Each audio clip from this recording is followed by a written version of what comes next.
I'm just getting started. Landman. All episodes now streaming only on Paramount Plus. Well, things are heating up, that's for sure. We found this opportunity and we're working for it. My man. Tulsa King. All episodes now streaming only on Paramount Plus. You need a hug? You need a fist? Crutch, crutch, crutch. Crutch, crutch. Crutch, you need anything. I do have one question. We didn't mean right now.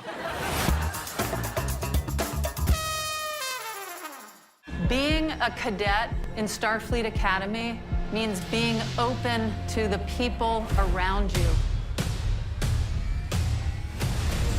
I've spent my whole life getting away from stuff, letting someone in. That's hard. I want to be captain. I need to be captain. I owe you something. It is coming just for you.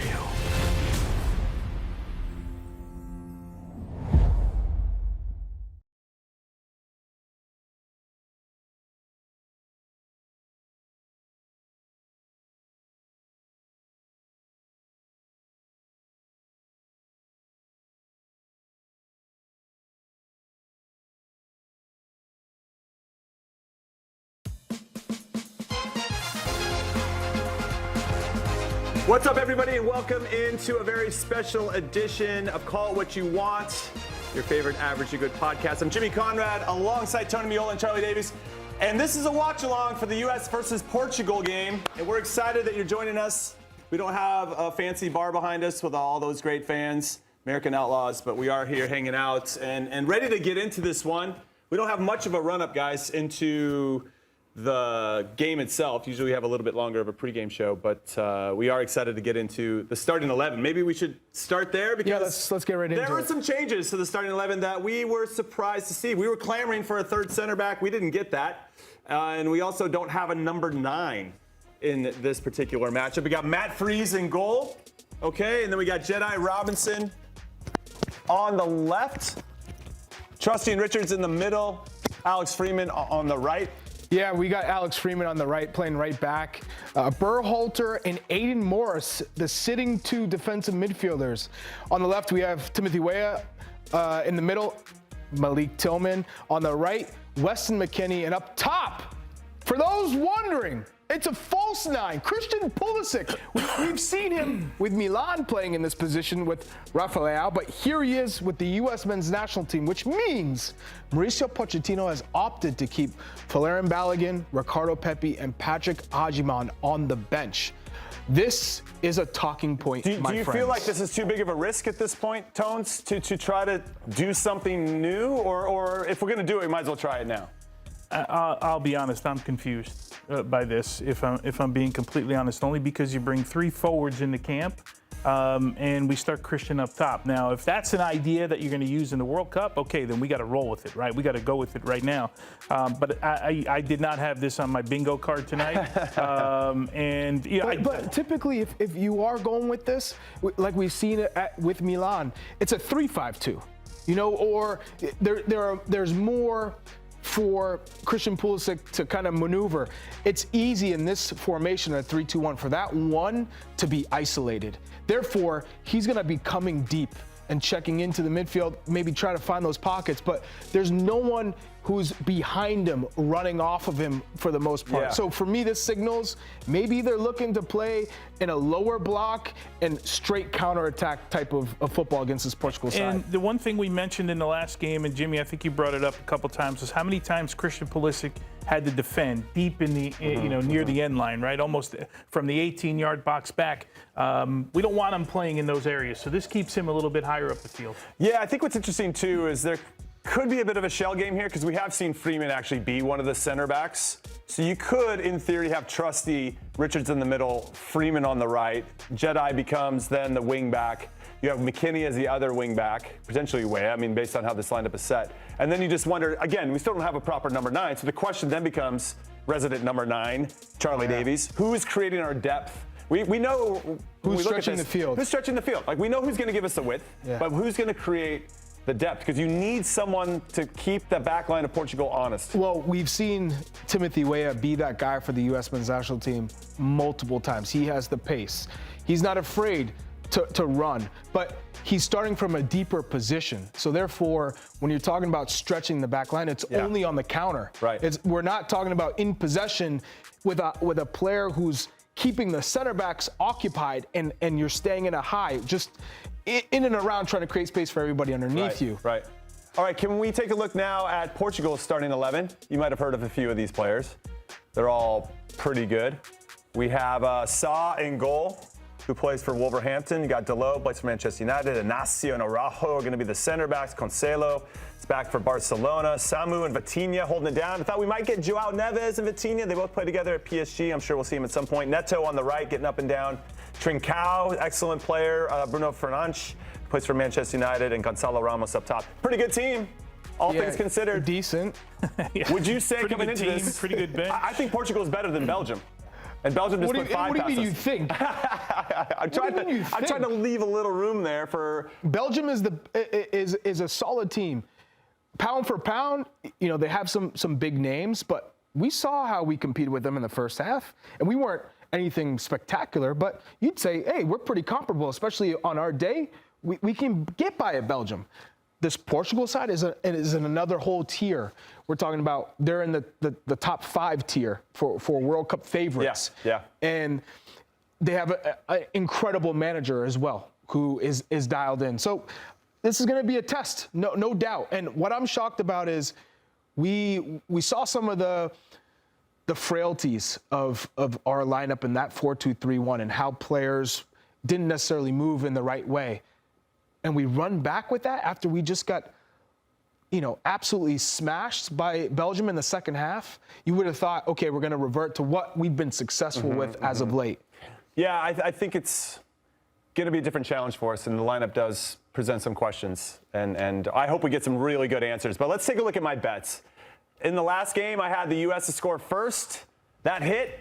And guess what? I'm going with it again, running it back. U.S. men's national team to score first on this one, plus 170. Oh, that is way too low. You think? It should be like plus 400.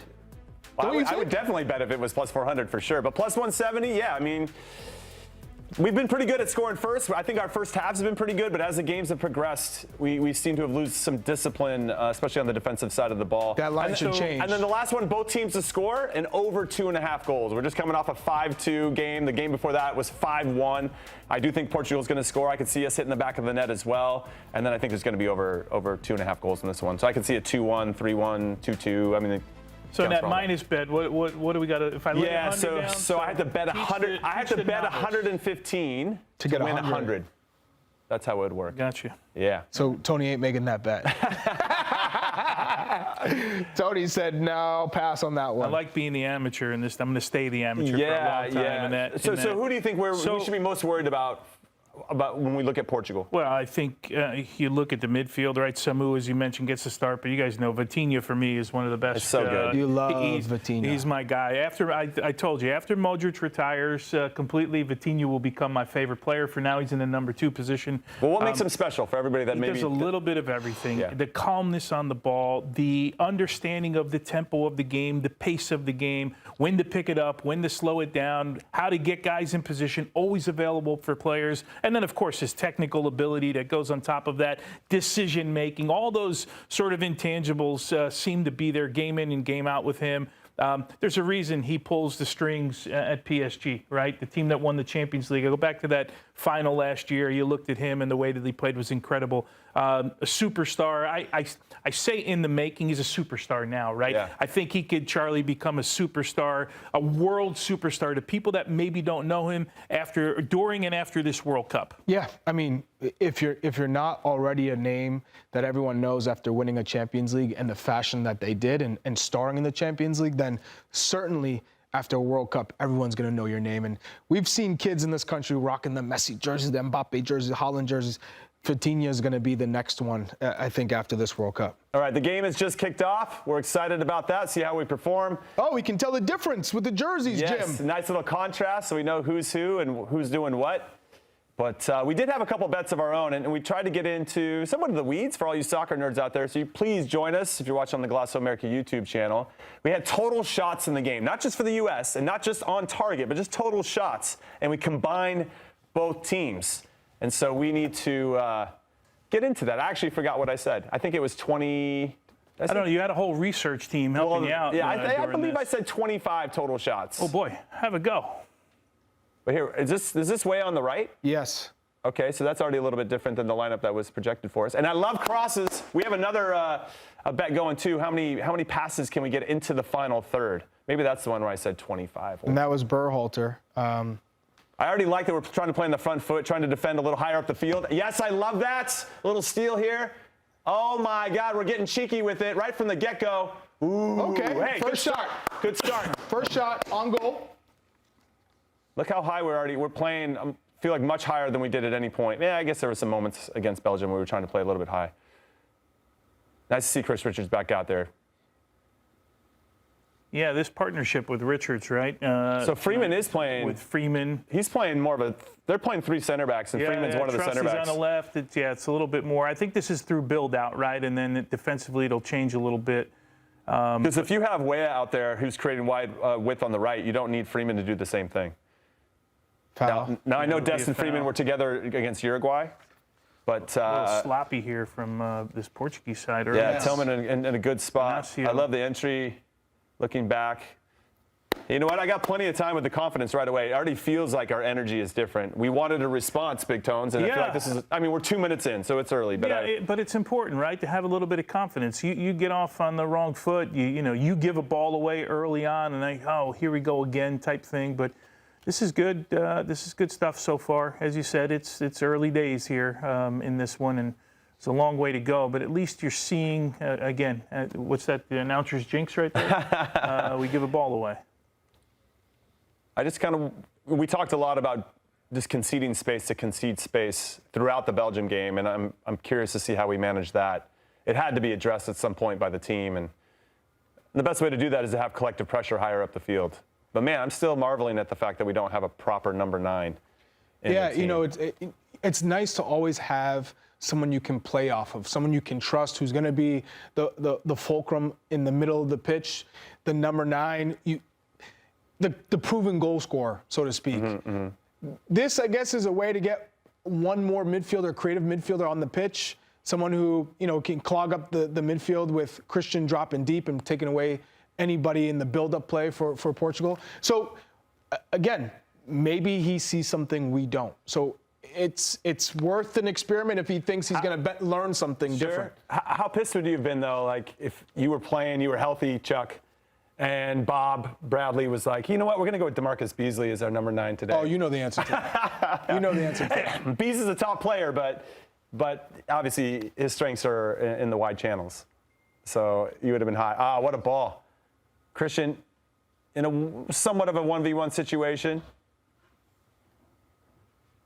I wonder if it's a little bit of like, hey, whoever flashes up top into the number 9 spot, just come to drop in the pockets and try to pull the center backs out of position. Now, it seems like Tillman is almost playing in line, right, with Christian in the attack. So it almost seems a little bit more like a 2, if you will. And I'm sure Roberto Martinez, who we saw on the screen there just now, is now talking to his staff because he probably didn't expect this type of a formation. So, again, we always use this word fluidity, right, with Mauricio Pochettino, and then I'm stealing his own words. So I assume that's what we're going to get, but so far, pretty good. Yeah, we're getting into some good areas, asking some questions of Portugal, more so than they're asking of us. A little offside call here, but keep your comments coming. If you're on the Gloss America YouTube channel, get those comments coming. Everybody's excited about this start. This is the thing for me is you can see we're attacking down the flanks. But there's nobody to cross the ball that's an aerial threat. So all the crosses have to be hit low, driven. They got to find some space, balls. Though, right? Right. Yeah. But it's how did you do it? It's you a little weren't bit more a huge predictable. Aerial threat, right? No, but so you had my to play job this. was to make that near post run, and I was either hit or I drew at least 1 or 2 defenders out of that space. Is that Austin Trusty? Great step. Give him the ball back. Yes. Come on. Oh, it was so set up. I thought he had it. Hey, shout out to Austin Trusty. That was a fantastic step. to stay with his man, to read the play, to keep the ball moving. Look, Portugal's playing at a tempo so they deep. can't be happy with. What a step here. Very good by Trusty. Good running, create a little bit of space. You know, how about he keeps going? Look, he's the guy right in front of the goalkeeper right now. Coutinho with that. If Coutinho doesn't touch that, I think we're looking at 1-0. Decent start. Anthony Great Hart, start. yeah, decent start. Yeah, keep those comments coming. We appreciate your support. Thanks for hanging out with us today. We're obviously a little cautiously optimistic because we don't want to see another beatdown. But this start's already exactly where we want to be. Oh, Weston. Weston is such a threat. He's such a threat on set pieces. He finds space all the time, right? Remember Belgium? He had the opportunity early. Lemons makes a good save. Hey, we tried the same. They weren't paying attention. Wow, we did the same set piece ball. where he scored before. Who was that? Berhalter, right? And of course, taking that free kick. Well done, Weston. All right, here we like go. it. You can sense right away when we play with this type of energy and we're playing on the front foot and we're trying to win things and be aggressive. Even the best teams in the world, like Portugal, struggle with good pressure, good collective pressure. You know, who thought it was a good idea to wear a jacket tonight? I thought I'd change it up, I don't guys. know I'm why gonna you make wore a it. jacket. Yeah, I'm gonna. It's nice in this studio for the first time that I can remember. Normally it's freezing. Tone's going to be micless for a little bit as he derobes. All right, at some point, and this will be the challenge for us, as Portugal starts to get a grip of the game, how do we manage that next phase? And that's good. So that's, for me, an element of... Whoa. They let that play look like it went out of bounds. That looked like it was out to me as well. But we'll take it. But what I liked is that when you have that third center back, you saw it there, Freeman can get tight to the striker, and any runner that's running in behind of that, Chris Richards can slide over very easily and make that. And that's why I really appreciate having 3 players in the back line that are really just focused on making sure we're good defensively and organizing the players in front of them. See how Tillman's very good at just slowing the pace down, controlling the tempo a little bit. That was a difficult ball to handle from Sebastian Berhalter, but he was able to bring it down and keep possession. Yeah, and you're good to see on that switch from Tillman to Jedi. Jedi is the one clearly in charge of giving us width, and then Tim Weah would be on the right side. I love that pass if that connects, by the way. Yeah, that's a dangerous ball. It's dangerous, but if it connects, you can play a little in, back, and through. And now this is where we could be a little bit in trouble. Holy crap. How about the turn? Is that Fernandez? Wow. Bruno. Good save by Matt Freese. That's just, Portugal haven't been in this game at all. Wow. Oh, yeah. What a save. That's a big-time save right there. That's a number one. That's what you want from your number one. Making the timely save. Yes, and a big moment like that as Bruno Fernandes. Especially because it's against the run of play. It's been all us, and then all of a sudden.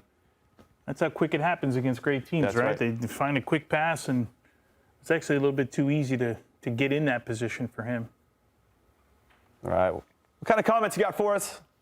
Let us know. How are you feeling about the first 10 minutes, let's say, of this game? We're excited. Ooh, I like this set piece a lot.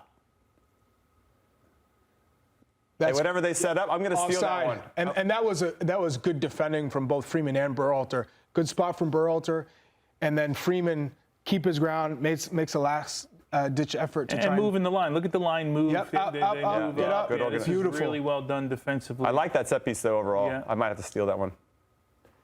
All right, Cinquenta says, excited for the start. This is the chemistry we need to see. Blake, doesn't matter who's there. Back three, it will always look better. Just especially given the profile we have. Good from Trusty there. Okay.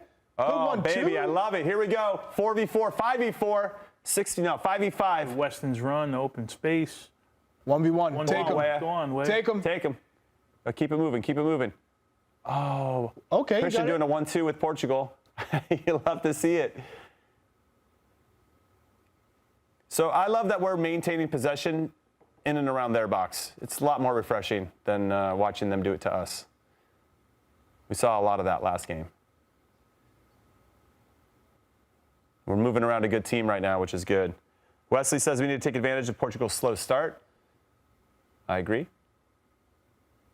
Well, if you remember the first, we said the first 5-6 minutes of the Belgium match was Sloppy, a little bit or choppy and choppy slow. is the word. And then yeah. we grew into it, and we kind of grew into it earlier here.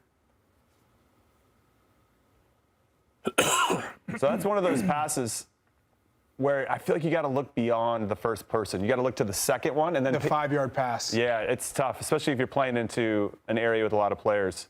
If you can find that next person, then the person that you bypass, they can turn around and pick up the next ball. It becomes a lot harder to defend. Well, Gordo said, I mean, we were looking good against Belgium this early too. He's right. But I think we were already conceding space to Belgium. I already feel like Doku had 2 or 3 runs at us this early in the game. You're going to have it. I mean, no, I know you can't avoid it completely, but it feels like we're just trying to start and defend a little higher up the field. And that in itself is refreshing for me. Sort of have to blot your forehead. Okay, thank you. You're a little shiny. Hey, Haley coming in to do some makeup for Chuck. Must be nice, Chuck. Okay, I'm gonna give you one. Just keep Thank this in you. your pocket in case you. Let me blot out all this. No, it's not a rub. Oh, it's not a blot. Okay, here we go. There we go. Look at all that. I love that. Lock in. I got you. Thank you. As you can tell, I'm hot. I'm hot in here. You're I'm hot in here. Am I still shining? No, I'm good. Thank you, Haley. All right, giving up another corner here. Pedro Neto. These are plays that will determine games in the World Cup this summer. Looks like a great crowd again in Atlanta, huh? When they bring it there, it is a top It's a atmosphere. loud place to play, yeah. They're feeding off the crowd's energy, you could tell early on in this game. Good ball. Oof. Chris Richards. Good win. Done. Now, second phase. Can we control that? Can we 1v1, manage that? Can we get pressure on the ball? Penalty spot. Open at the penalty spot. How do we shift? How do we address the ball? Nothing easy. Well, these guys are pretty good at playing out of pressure. Coutinho always finds a solution. Yeah. Hey, I love this view, by the way. He has this. You get to see so much more of the spacing and movement. Right? Mm-hmm. I'd prefer Just to watch more a game pressure like on this. the ball, right? I think that's what we learned against Belgium. It can't be passive. Especially in this lower block. Oh, baby. Well, that's a free run down the middle of the field, huh? Yeah, our shape's obviously coming out of a set piece. You got Jedi playing right back. We already recirculated the ball all the way around. We got a little. You see the run centrally. Oof. Should you do better there? Behind Trusty. Should he do better there? A little. You got a touch on it, right? Yeah. Yeah. What else you want? You just throw. I don't know. All you really got to do when you line up for header, all you really got to do in a cross is get a touch on it, because you're lining up a ball that you think is coming, right? Yeah. And you get just a fingertip on it. What does it do? It just does enough. Yeah. It just. But then the does guy enough. behind him just taps it in. Here we go. Goalkeeper slander. I don't know how I work with this. Another dangerous cross. Good challenge there, making it hard. So now what? It's taken Portugal about 12 minutes to get into the game. And now this is where we're going to see the discipline that we wanted to see maybe a little bit more of. How do we play out of these situations? How do we manage it? How do we get higher up the field? For me, Jimmy, it's you can't keep on with that intensity for 45 minutes, let alone 90 minutes. Yeah. So it's great that they had that positive start. They're getting on the ball. They're getting into the final third. But can you keep that up now with Portugal finding a rhythm in the game? Now, if this is slow, this also worries me in the build-up. Yeah, what's that next option? Otherwise, Freeman gets stuck. Now Richards is stuck. Ooh, I thought he was just going to boot it, too. Yeah, clearly, there's a comment, Chuck is sweating. He doesn't want another 5-1 on his hands. I do not want another 5-1. I do not. Look at this. Holy cow. This is the treatment. Haley. Andre, you got any grapes? Yeah, Just jeez. feed him grapes, whatever. Can we get a foot massage Thank here you. for Chuck, please? Holy cow. Jeez. I think he wants a mani-pedi as well. I'm sweating more than the players on the pitch. Can you ask for a charcuterie board?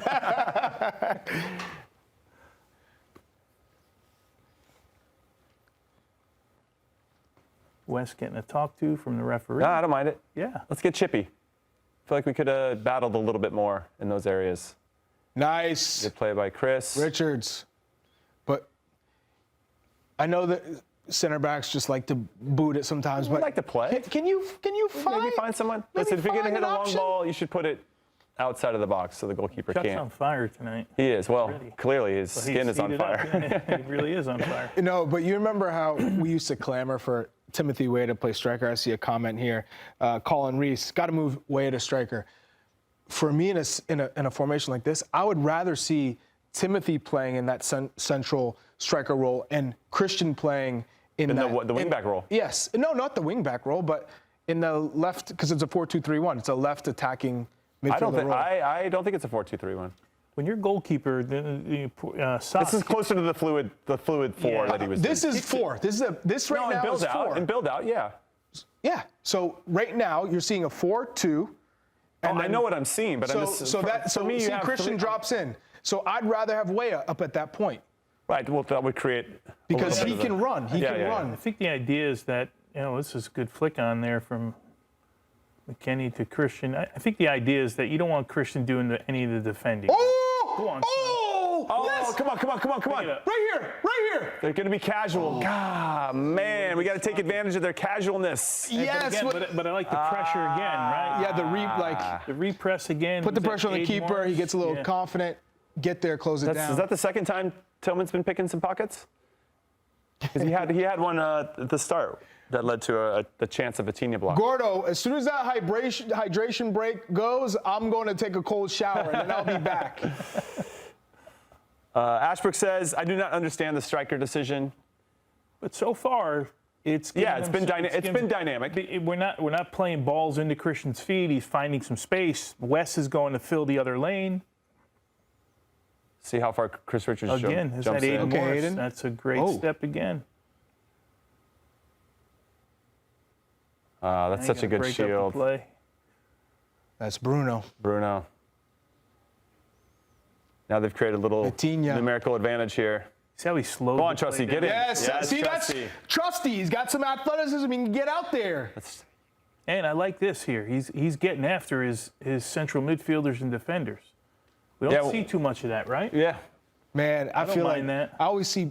I'm so proud when I see Trusty because I've seen how far he's come as a player.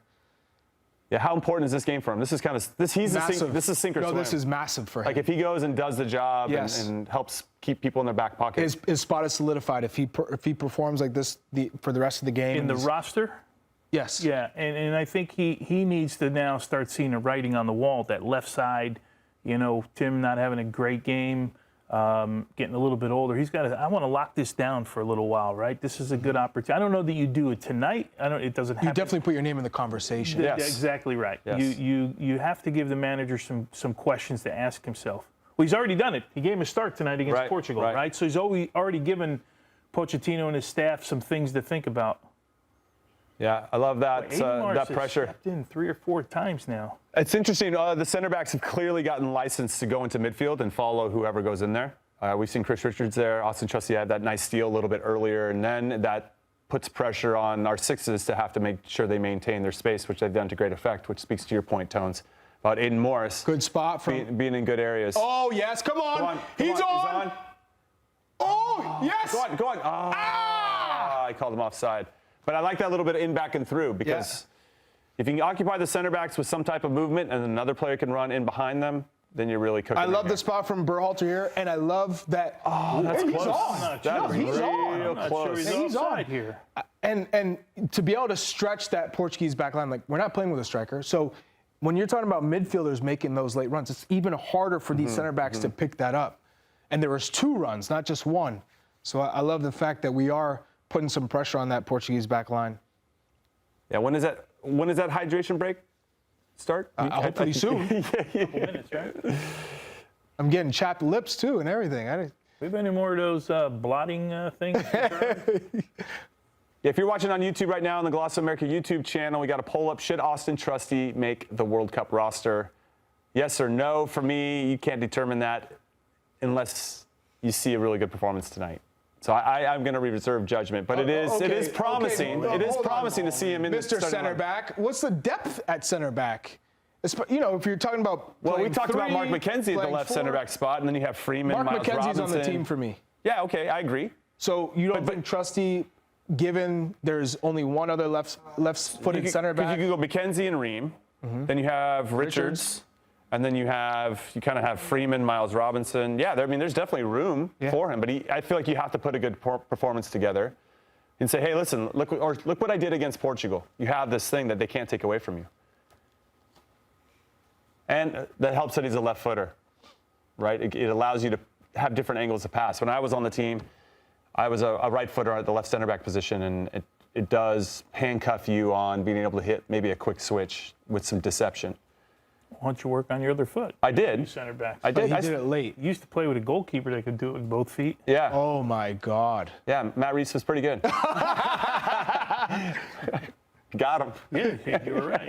He was pretty good. Pretty good. He's got good feet. And big tones. I love it. Zeta says, I bet it's a nightmare. Julia says, guys, thank you for doing this. Enjoy these watch-alongs. Tony, sorry about Italy. Too soon to talk about it? No, too soon. Not at all. I can't believe Italy. It's one singular focus now in my family. Milan? No, the U.S. I don't have to. Although I will say, man, it depresses my family for like 2 months. Yeah. And then the World Cup will be here. Yeah, it's brutal. I mean, how do we solve that in our family? We just put more food on the table, Jim. I thought with an expanded 48-team tournament, that was the whole reason why Italy could get in, and they still couldn't figure it out. I got a question here from El Chico Tico. Great name. These jerseys don't look as good as I thought they would. Anyone agree? You two are wearing those jerseys. I have one as well. I love this. I think they're really clean. Yeah. Yeah. Okay. Go on. What do we got?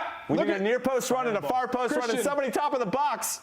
Ooh. Oh, man. Did we have crosses in our bed? No, we should have. Yeah, we can do it. Berhalter. Look at Berhalter. Ooh. Okay. Stretching. Wow. Okay. Okay. I got time for I got time for how we're playing. Very strong 23 minutes, I can tell you that. Good ball there by You don't want Tillman. the water break, right? You don't want the water break. No, I do, but not the squad. You need it. I need They it, but don't not need the squad. I love that Weah's crossing it, and then you have Jedi Robinson on the other end. We got runners. Oh, we got people delivering waters to Charlie now. Ooh, that's a good hit by Berhalter, by the way. Anything else you need, Chuck? No, yeah, Chuck, what do you need? Good. Thank you. Man, and now Andre's sweating over there because he's running around here getting you all. Oh, here we go. Water break. All right, hydration break. Time for Chuck as well. Perfect timing. See you guys. This has been a blast. I'm going to go get some ice water. Yeah, you might need a towel as well. So what do you think Mauricio Pochettino is telling the guys right now? Good start. Keep it up. Yeah. Keep it up. So we can't let the intensity drop. It's been smart the way that they're playing.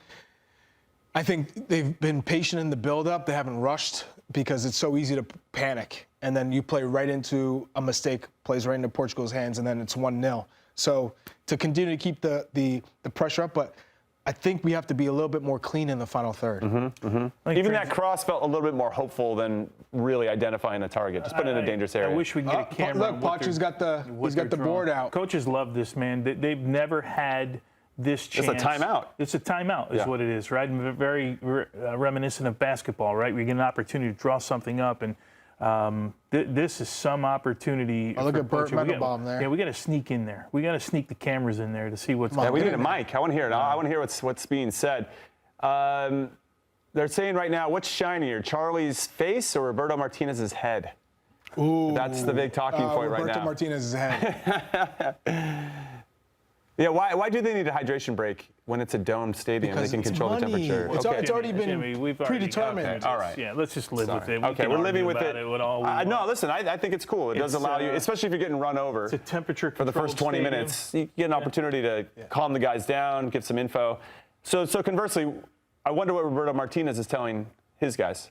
Because first, they got to be better with the ball because our transition defending, the repress has been really good. We've now forced them into 2 or 3 times putting the ball over the top, rolling right to Matt Freese. Like that means that when you have the ball defensively and you look up, right? How many times you've been there? You don't have anything. Now you're looking for the longest option, right? Because you don't want to get, they already turned 2 balls over in the final third or their first third of the field through build-up. Like that's what you're doing. Be better with the ball. If you're Mauricio Pochettino, maybe you see something here, another place. Maybe you can press them a little bit. And we've seen a couple of decent build-outs. So I think he'd be happy right now. Certainly happier of the two managers right now would be Pochettino. Yeah. How happy are you with Matt Freese so far? He made the big save, right? Timely save. What was that, 8 minutes in, right? Was their first chance, something like that? Far corner. Yeah, hit with down, pace. it bounces before. It's one of those, you read the bounce, you have to go up, hits off his thumb and goes up. And good for his confidence. Is it much harder than it looks for a keeper, that type of shot? Good for his, because it bounces right there.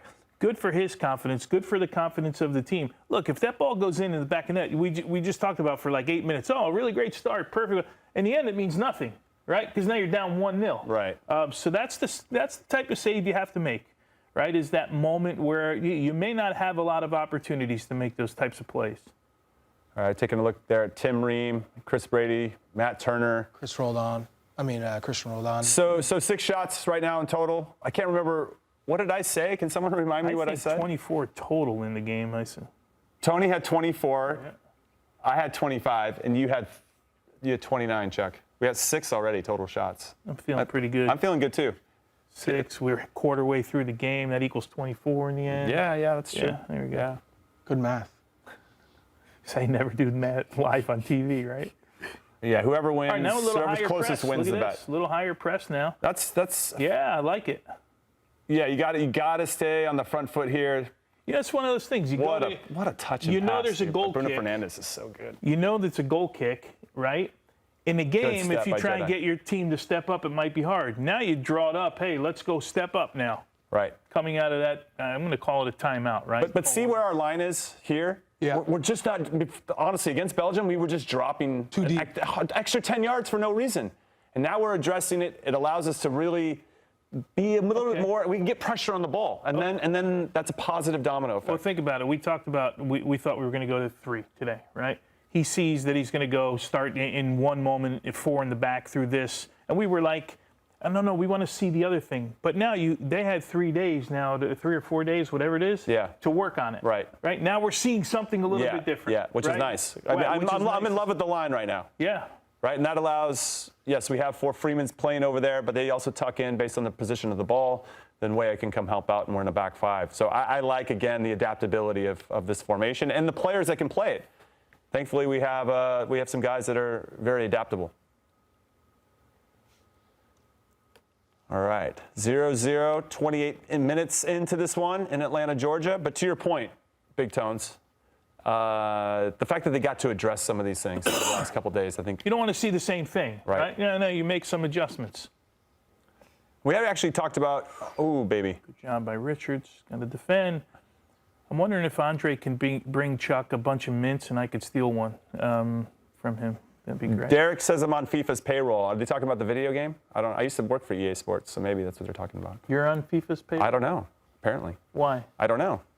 Oh, they didn't tell you? No, they're making these claims about me. Yeah, it's Derek. Derek, tell us why. Come on, Derek. Tell us why if you're going to do it.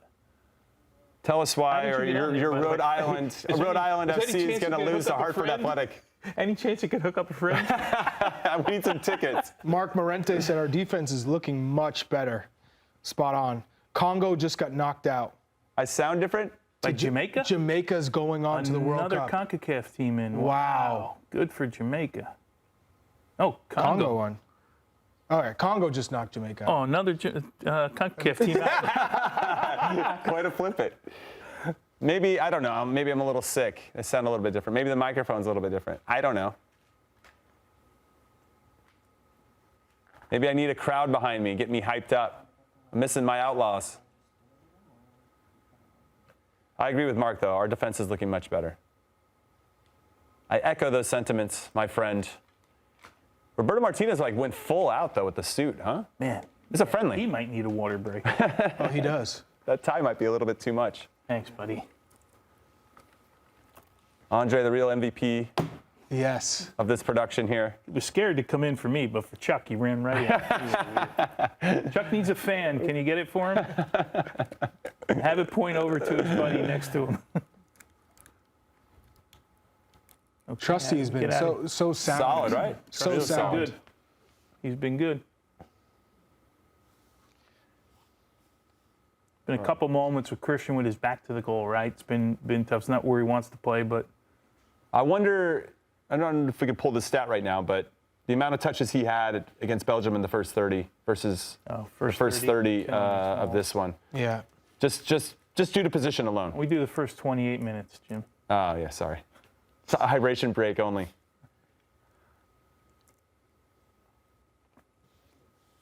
Yeah, I like the defense, They like the energy. The sixes have been really good. They're a lot more mobile. They're little and mobile. Sebastian Berhalter and Aiden Morris, a little bit more smaller and mobile as opposed to Johnny Cardoso and Tanner Tessman. They've made Portugal uncomfortable in a lot of moments. Not this guy, Vitinha, but let him pass the ball, get it off his feet. Yeah. Well, if Vitinha's going to be deep, that's okay. Yeah. Because he's such a creative player that the deeper he is, the further away from goal, the better it is for us to pick up the runners. Yeah. Once we can let that they're trying to rotate or make runs in behind in the wide channels. But if you're disciplined with your line and don't track that run, or if you time the pass, you can get there at the same time. But that's always a good sign of a healthy, well-communicated line and back line. We got a question for Tony. Uh-oh. What was it like stepping onto the field at the Olympico in 1990?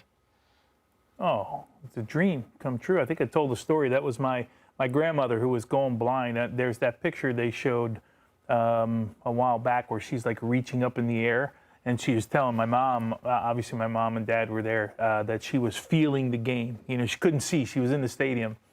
She passed shortly after that, but it was a cool moment to have her there.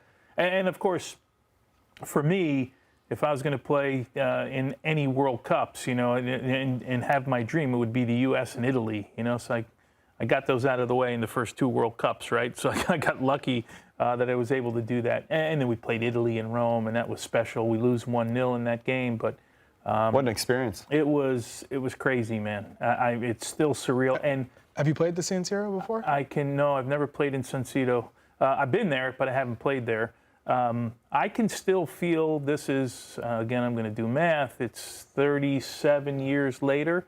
Can't be that long, could it? 1990? I think it's 47.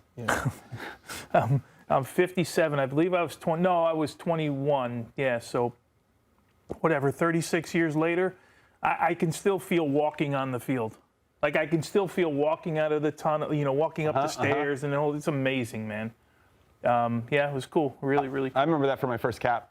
Where was it? It was in Seattle versus Cuba in the opener of the Gold Cup. I remember Gold walking Cup out. Opener. And was that game? I was shaking. I was there. I was so nervous. Yeah, it's impossible not to be, right? Yeah. I mean, you're only human, right, in the end. Go on, Freeman. And then Cuba scored first, and I thought, this is the worst. I can't lose my first cap to Cuba. And then we ended up, Clint scored in that game. And then we went on to win 3 or 4-1. Yeah. Were you involved in the goal? No, I was not. No. No, I tracked my guy to the near post. It was me. We played a back 3. It was Frankie Hayduk on the left, Big Cat, Tony Santa on the right, and me in the middle. We played like a 3-3-3-1. Oof. Yeah. Wow. And crowd thing centrally, huh? Joshua Jachico. Chuck, am I going to any World Cup games at Gillette Stadium, which will be called Boston Stadium? Go on. I don't know. We'll see. Ooh, we got tackled. Oh, bad tackle. That is, he came and a right foul. through him. That is a foul and a yellow. Man. Wait till you see this. Wes got crunched. Yeah, that was you got to give him a yellow there. It's late. It's Cancelo late. The cross comes. He leaves his boot in. Ooh, and then that back trailing foot, too. Not a red, though. No. He was going in front of the ball, but his trail leg got him. Joao Cancelo with the yellow card. Question from Stevie, is Chris Richards our most important player? He's in the conversation. He's up there. He has to be. He's up there. Because we play better, more stable with him in the field. Significantly better. Who's in that conversation? There's more than one guy. Christian and Weston. Weah. For me. Tyler Adams. Yeah, Tyler Adams is in that. And I think Chris Richards. to be, if we're going to make it really tight, spine of the team players. Richards, Christian, Adams, Weston. I think. Oh, go on. Those 4. Oh, we tried to pull some Uruguay. Weah is just on that next for me. That Balogun in it. Yeah, I mean, if Balogun has a good World Cup, we're going to be winning games. I guess I mean, the goalkeeper becomes important too, because they have to make saves for us. Were we taping that you just said that? That is Delete that part. Okay, what's this? Go on. I have a shot. Who's that, Berhalter? Ooh. Man. Hey, he's peppered the goal a couple times tonight. That was good from Freeman, That too. was Christian. Was it Christian? Well done. He got a good look at that. He got all of that. He's finding himself in good spots. Who came in here? Was it Trusty starting making to runs? play? Yeah, but look Is at this Freeman? Freeman. So we have Freeman and Trusty. This is Dallo like it's nothing. Wow, Christian. Oof. He just missed that. this is my favorite part about the fluidity of Mauricio Pochettino's philosophy and formation. You think Guys he just should pop go up whatever. Just go make plays. You think the goalkeeper saves that one? I think he might have had a beat on it.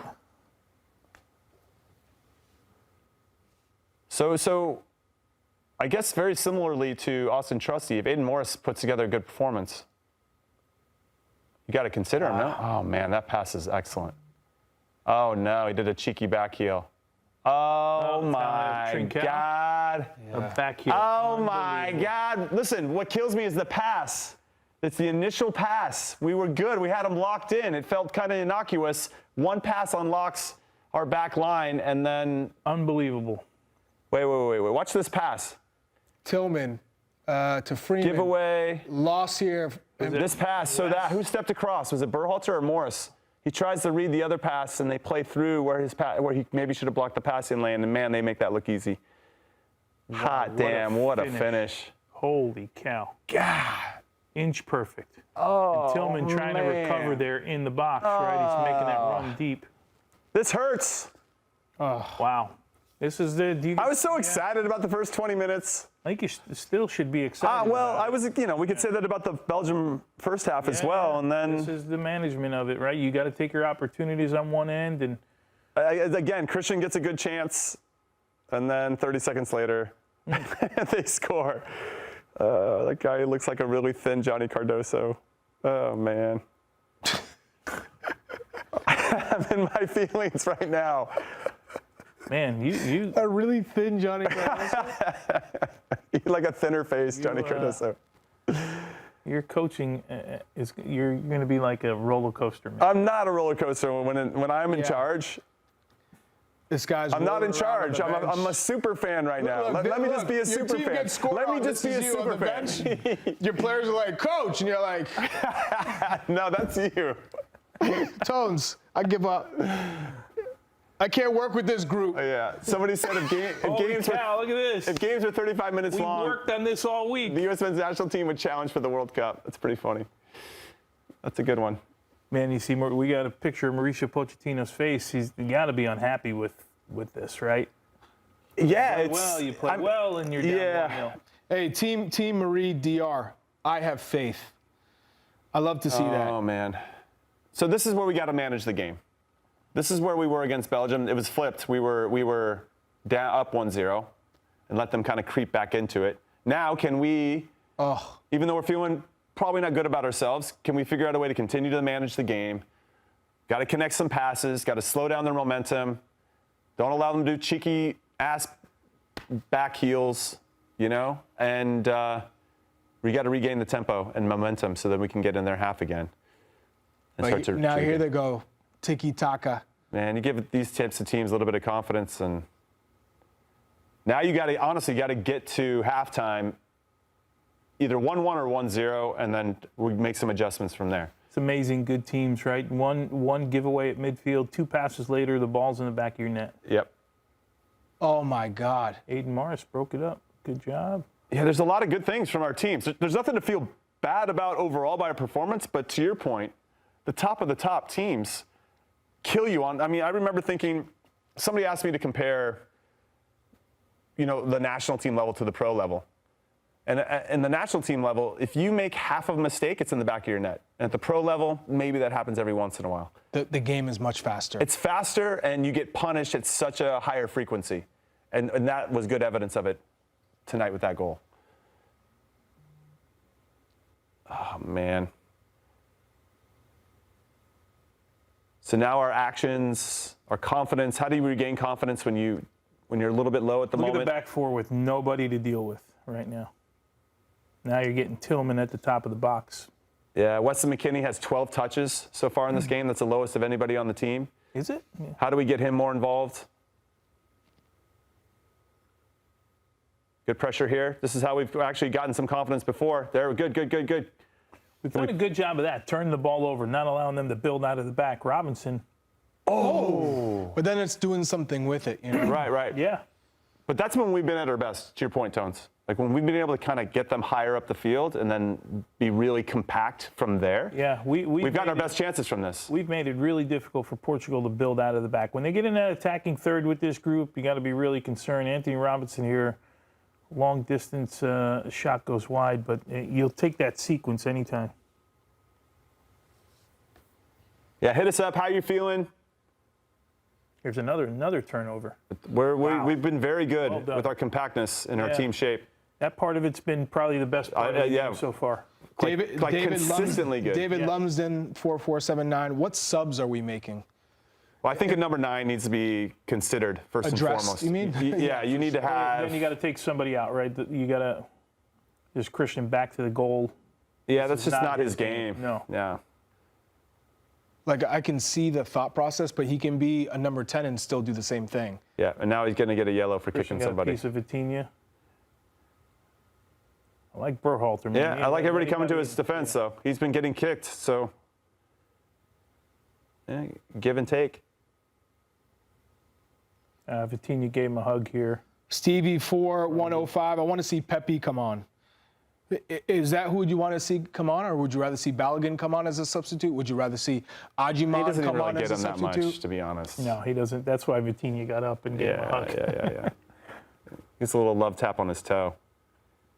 Yeah, maybe it's a little aggressive, but. Who would you want to come in as the 9, though, as a sub? Because you already know what you get from Balogun. Do you want to see him come in as a sub? Okay, yeah. If we're here to test still, then I'd throw Pepe on. I agree. Then you bring on Ajiman a little bit later. Not for Pepe, though. Go on, he's in. Go on, Tim. Good luck with that. Oh, baby. I don't think that went out, did you? I think that's our ball, though. I think you're right here. I think deflected and went out. Oh, there's a run. I like that Tillman spot that he's in. We got a. I would consider. Derek V wants 2 strikers, Balogun and Pepe. Oh, decent ball. Look at Vitinha defending. So if you go great way to get back in the game is on a set piece. Let's get after it, boys. You'd have to take. Let's get a dunk going. You can't take Tillman and Pulisic out, right? You need somebody that can, either dribble or thread a pass. So, which one do you pick? And then you'd have to you'd have to sacrifice one of the midfielders. Yep. At this stage, who are you sacrificing? I don't know that I go to 2 forwards right now. No, I wouldn't go right away. No, I wouldn't go 2 forwards. It's either taking out Tillman, Weston, or Christian. And you make an argument for keeping them on and potentially taking them off. Shot. Go on, hit it. Love it. Tough to tell from that camera angle. That's who you'd want the ball to fall to right there as well. Yeah. But you would expect him to put that one on goal. Yeah, if you know what you know about Balogun, I would consider Ricardo Pepi and give him like a proper right from halftime run out. So you can. We got Ant chiming in here. Gio is the person. Okay. If you want to put somebody in, you got to tell them take someone out. Who do you take somebody out? Let's give us the solution. So for me, I'm taking Aiden Morris off. Okay. I'm moving Weston McKennie back. Okay, that's possible. Right, that's possible for sure. Then I'm bringing Gio on. I'm taking Tillman off, and I'm putting on Pepe or Balogun. So you got Pepe, Christian, and Gio. And then you drop 3. Christian behind. So Christian becomes one of the 10s. Gio and Christian as the 10s. Right, got you. Perfect. That's the solution. That's the solution. Let's make Pochettino. You heard it here. That's the solution. Well, I'm saying if you want to take someone off in the comments, like put somebody on. Give us. All right. Let's go. Let's go. 3v2. Yep. 3v2. No, 2v1. Drive. Finish. Oh, we're in each other's way. No. We gotta get a shot off there. Maybe Christian should have played a smidge earlier. Back. I know he's waiting for the defender to step, but maybe the passing lane goes away. Well, it's either he has to pull the trigger there or he's got to play it. Yeah. Wow. Right after this, he's driving. This is him at his best, by the way. Yeah, it needs to be. But it's gotta be two playing. runners on the outside going to the same place. Huh? It's Weston. I didn't know who slipped. Yeah, there was somebody. It was Tillman out there as well, right? Or Jedi is one of the two. Yeah. But that's Christian at his best. When he can get it and go, and he needs the ball kind of on the half turn. If he's playing back to goal, I don't think we're getting the best out of Christian. 4 minutes of stoppage time. It's the same thing when I watch him with Milan now. They're not getting the most out of him. He was so much better for Milan when he was playing in the wide pockets, position coming in, not as a false nine or one of the two strikers. Pochettino and Allegri must have had a long talk about how to best me anything, Chuck. Hey, the comments have been great, so keep them coming in. Awesome. Go on, give me some. What do you got? That's yes, Okay. yes. Good touch. One more. Christian! That was it. Wow. Give me Our some build-up comments, play's been Chuck. good, even in Belgium. Give me some. All right, we need some more comments, guys. We need What some do more we think? comments. We got Morgan Press. Take Weston off, put Gio in. Keep the false nine. It's a solution. There you go. That's a solution. We like that. Like it. We got. I'd like to see these guys though get a clean slate like from halftime. Mm-hmm.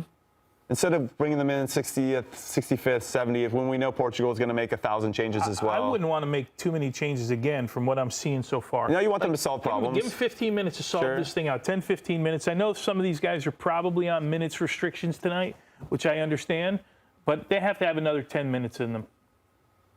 Okay. Portugal dancing right now. 1v1. We don't need a slide there. Good, Richards. That's great defending from Richards. He didn't dive in.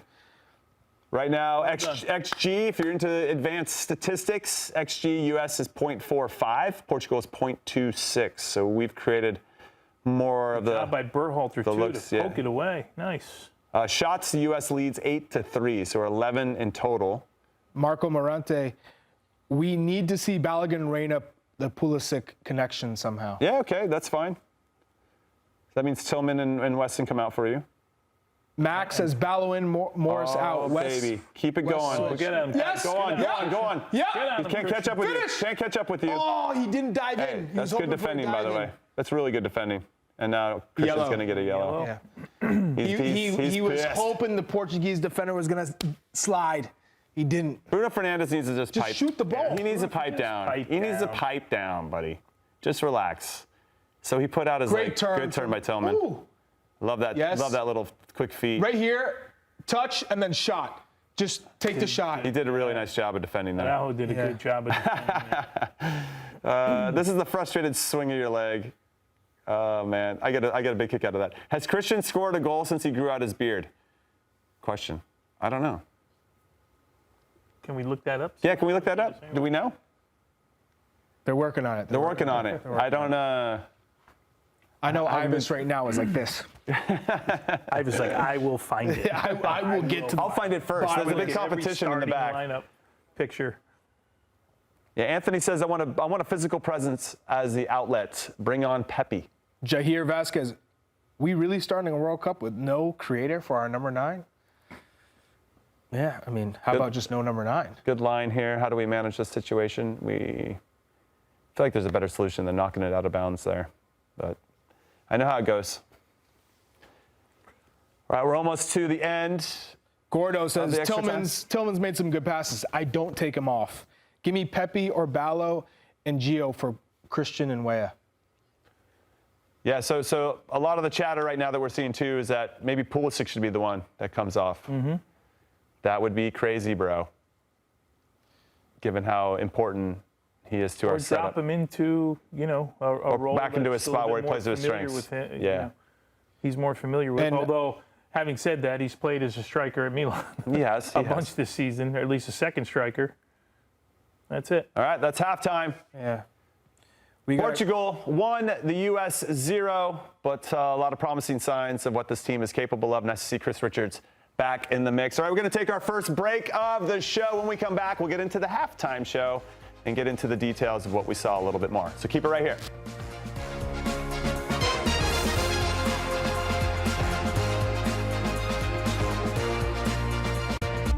At the start of every year, I find myself wondering again, constantly questioning life's mysteries.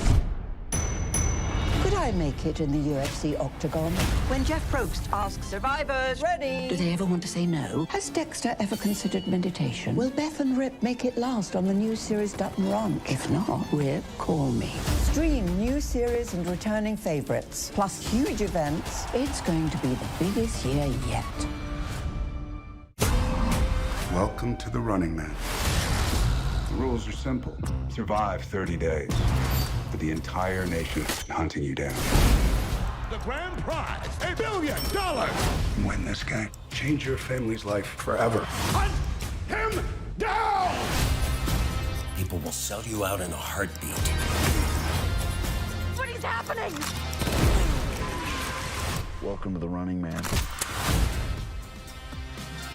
I'm back. I'm really back. Why am I here? I'm not dead, right? Disruption on this campus will not be tolerated. If I look crazy, it's because that's how I feel. I don't know how to live in two worlds. There are others, but they're not like us. We need to get out of here now.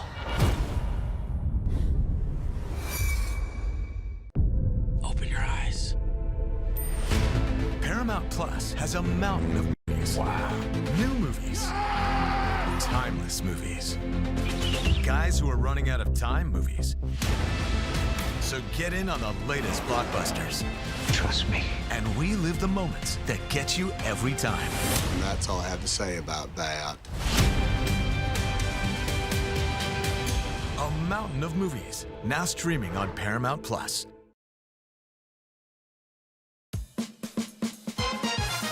All right, welcome back into the show. A very special watch-along, call it what you want, here for the U.S.-Portugal game.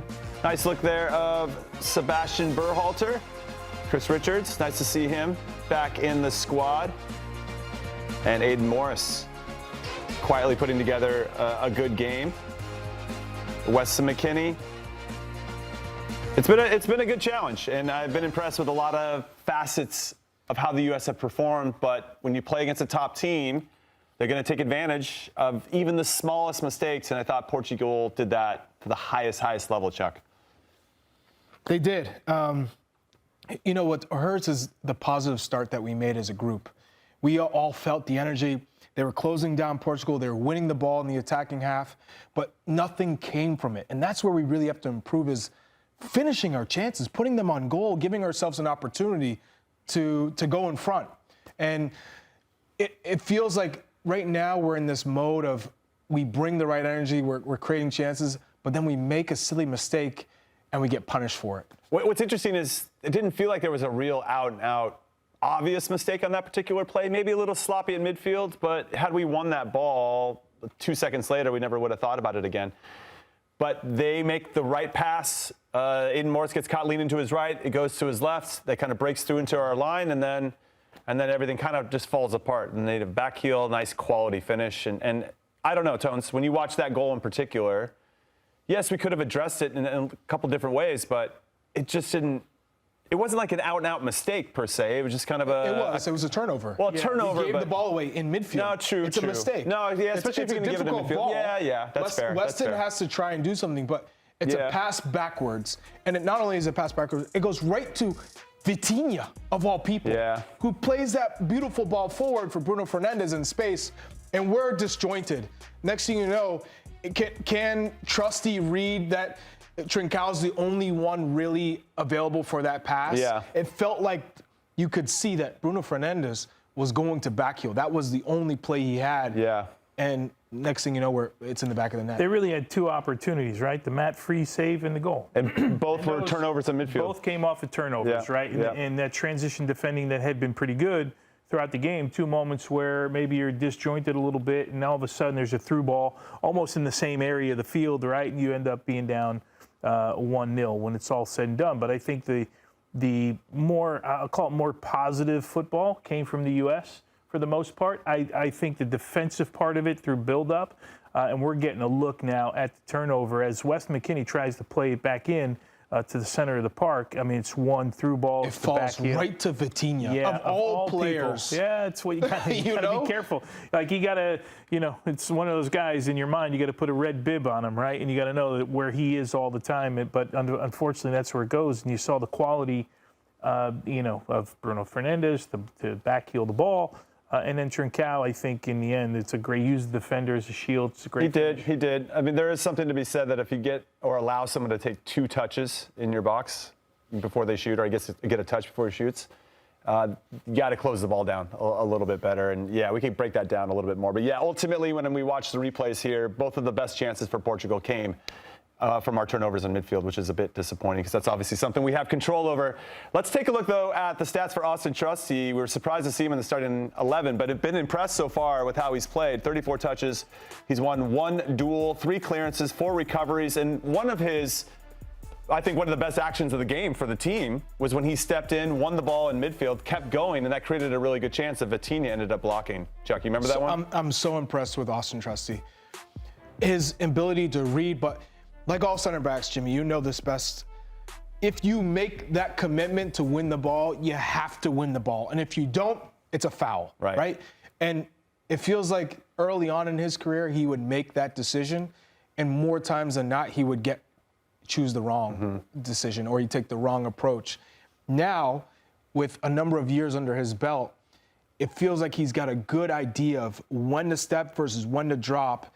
And he's making the right decisions on the ball, which is really a huge amount of growth within his game of making the right passes and the right touch and the decision-making on the ball, which I think was a big question mark if you're comparing him to Tim Ream. So phenomenal. Well, simplify it, right? If you're him, you don't have to be Tim Ream with the ball as good as him. You need to be simple, right? Make the simple pass. You're not trying to spring a pass that's not in your toolkit, right? Right. But not always the safe pass, right? Which we've seen players, Joe Scally when he would play.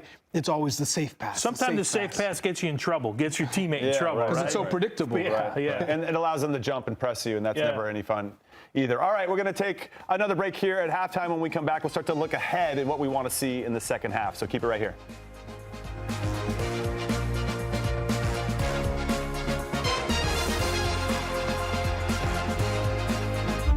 At the start of every year, I find myself wondering again, constantly questioning life's mysteries. Could I make it in the UFC octagon? When Jeff Probst asks survivors, ready? Do they ever want to say no? Has Dexter ever considered meditation? Will Beth and Rip make it last on the new series Dutton Ranch? If not, Rip, call me. Stream new series and returning favorites, plus huge events. It's going to be the biggest year yet. Welcome to the Running Man. The rules are simple. Survive 30 days. But the entire nation is hunting you down. The grand prize, $1 billion! Win this game. Change your family's life forever. Hunt him down! People will sell you out in a heartbeat. What is happening? Welcome to the Running Man. I'm back. I'm really back. Why am I here? I'm not dead, right? Disruption on this campus will not be tolerated. If I look crazy, it's because that's how I feel. I don't know how to live in 2 worlds. There are others. But they're not like us. We need to get out of here now. Open your eyes. Paramount Plus has a mountain of movies. Wow. New movies. Timeless movies. Guys who are running out of time movies. So get in on the latest blockbusters. Trust me. And we live the moments that get you every time. And that's all I have to say about that. A mountain of movies, now streaming on Paramount Plus.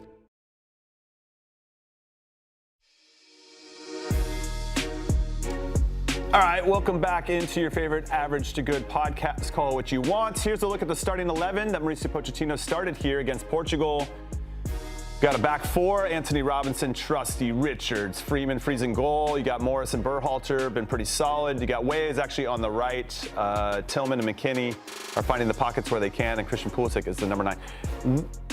Where do you think we're going to see some subs? Big energy in the chat right now on the Gloss America YouTube channel, Big Tones, that Christian Pulisic should be the one to come out.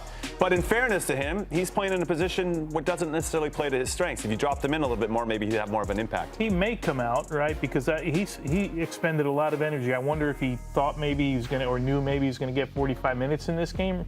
A lot of dribbles. He played with a lot of energy. Yeah, he had a lot of energy in that first half. Got himself a yellow card too, get a little chippy.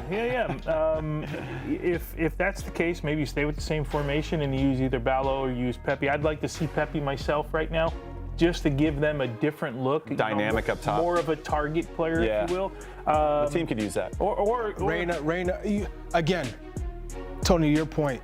You bring in certain guys to see them. I love that Trusty's getting his opportunity in a big match, because you got to see where he's at. Can he play at this level? And he's so far has looked the part. Now, Aiden Morris, he played pretty well in this first half, but ultimately you're down a goal. So you got to bring on someone who can create. I think Gio Reyna is that player. You bring him in. Morris goes out, McKinney slides in next to him, and then you can keep more attacking players out. Tillman's spot, right? Tillman's essentially that role in this team, right? And we got to see Balogun, I think, or Pepe, one of the two. We need a striker, I think, in my opinion, especially being down a goal. For sure. I said a striker. For sure. Now, yeah, we're going to have to wait and see what the decisions are. And I'm curious, too, as to Portugal and how many changes they make, because they made 7 changes at halftime when they played against Mexico a couple days ago down at the Azteca at halftime. Ultimately made 9 changes, because we can make up to 11 in these games now if it's agreed upon by both coaches, which is what we've seen. So you get the sense from what Roberto Martinez did, you'll see more halftime changes from Portugal than you will the U.S., but who knows? All right, we're going to take another break. When we come back, it'll be the start of the second half. We'll see if any changes are made for either side. Should be fun. So keep it right here. At the start of every year, I find myself wondering again, constantly questioning life's mysteries. Could I make it in the UFC octagon? When Jeff Probst asks survivors, ready? Do they ever want to say no? Has Dexter ever considered meditation? Will Beth and Rip make it last on the new series Dutton Ranch? If not, Rip, call me. Stream new series and returning favorites, plus huge events. It's going to be the biggest year yet. Welcome to the Running Man. The rules are simple. Survive 30 days. But the entire nation is hunting you down. The grand prize, $1 billion! Win this game. Change your family's life forever. Hunt him down! People will sell you out in a heartbeat. What is happening? Welcome to the Running Man. I'm back. I'm really back. Why am I here? I'm not dead, right? Disruption on this campus will not be tolerated. If I look crazy, it's because that's how I feel. I don't know how to live in 2 worlds. There are others. But they're not like us. We need to get out of here now. Open your eyes. Paramount Plus has a mountain of movies. Wow. New movies. Timeless movies. Guys who are running out of time movies. So get in on the latest blockbusters. Trust me. And relive the moments that get you every time. And that's all I have to say about that. A mountain of movies, now streaming on Paramount Plus.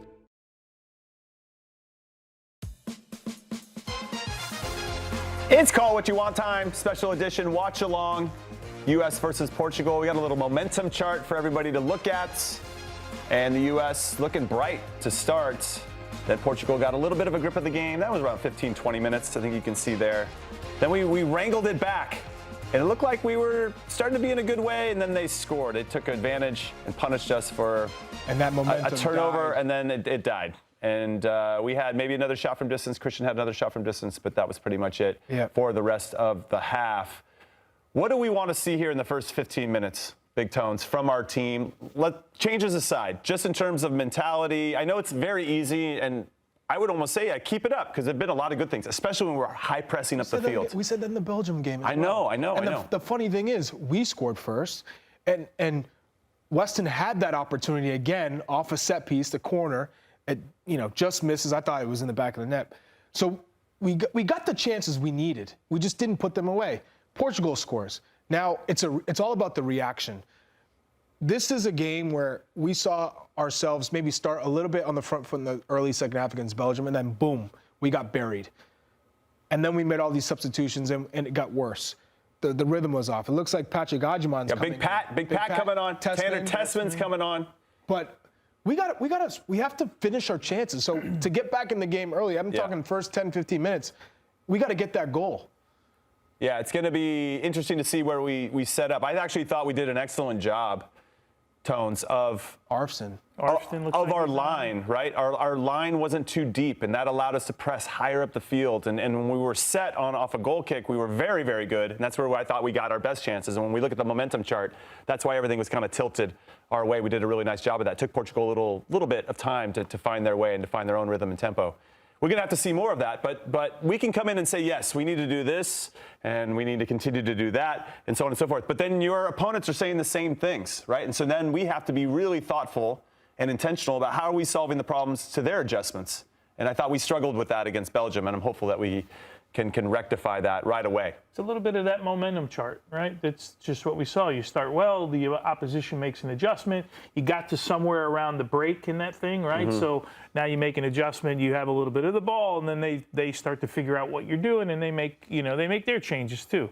Looks like we do have the 3 subs, right? So we have Arfston, Tessman, and Ajiman coming in for the U.S., and it looks like I think Pulisic, 4 or 5 changes for Portugal as well. We'll get those all solidified for you. Nunez plays at Manchester City's coming in. We got that one down. Oh, Nuno Mendes, what a player. Nuno Mendes, outside back for PSG. Oh, what a player.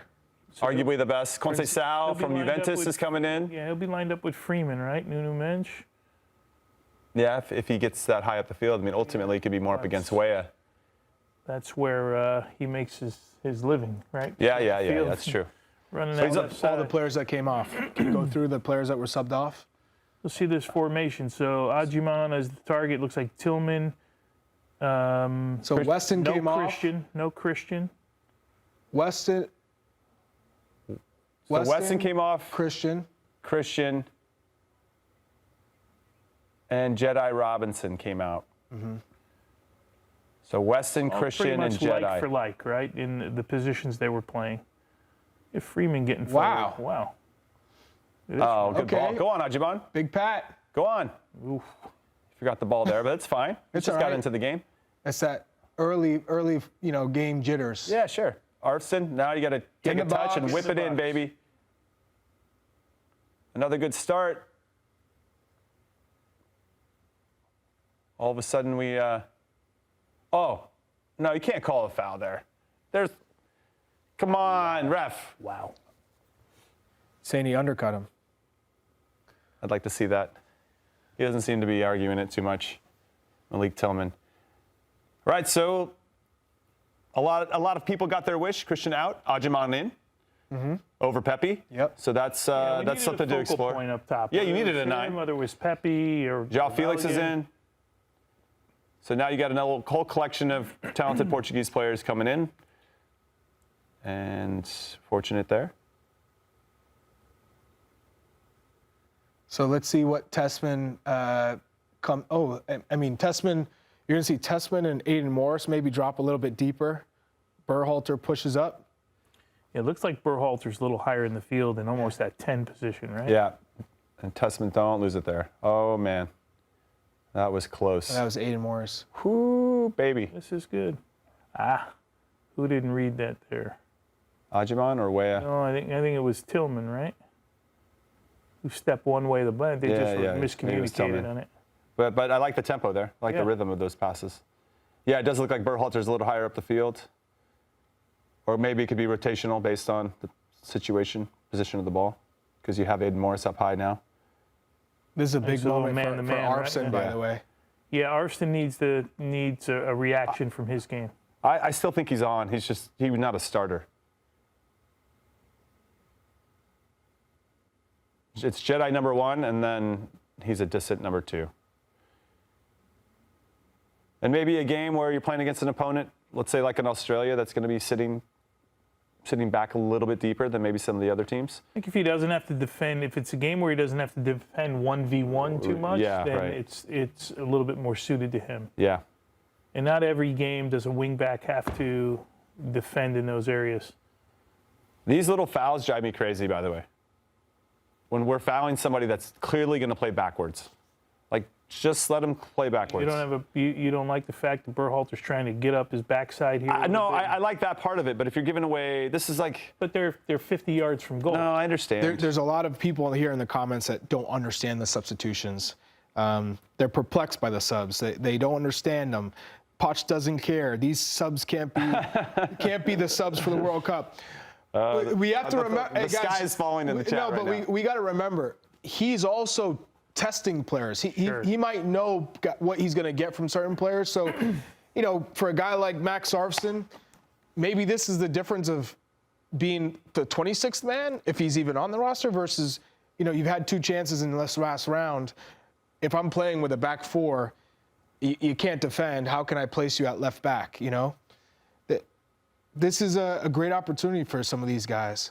I think maybe the one interesting thing for me is you bring in Tessman, and you have Aiden Morris and Berhalter still out there. Yeah. So now you're versus Arena, which I would have thought. You're asking one of those 3 to play out of position ultimately. Can they do it? Yeah, especially when we're trying to press. They're all going to be very good at that. But it's just not probably best suited for their position. But we're seeing Berhalter kind of shade left, and it's Tessman and Aiden in those 6 spots. But again, you're putting somebody out of position to try to make it work.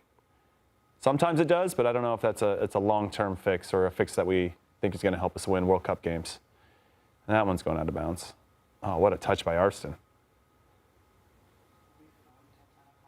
So, great touch by Arfson. I give you that. That was not an easy ball. No, then he's having to do shoulder drops, kind of like dribbling moves in and around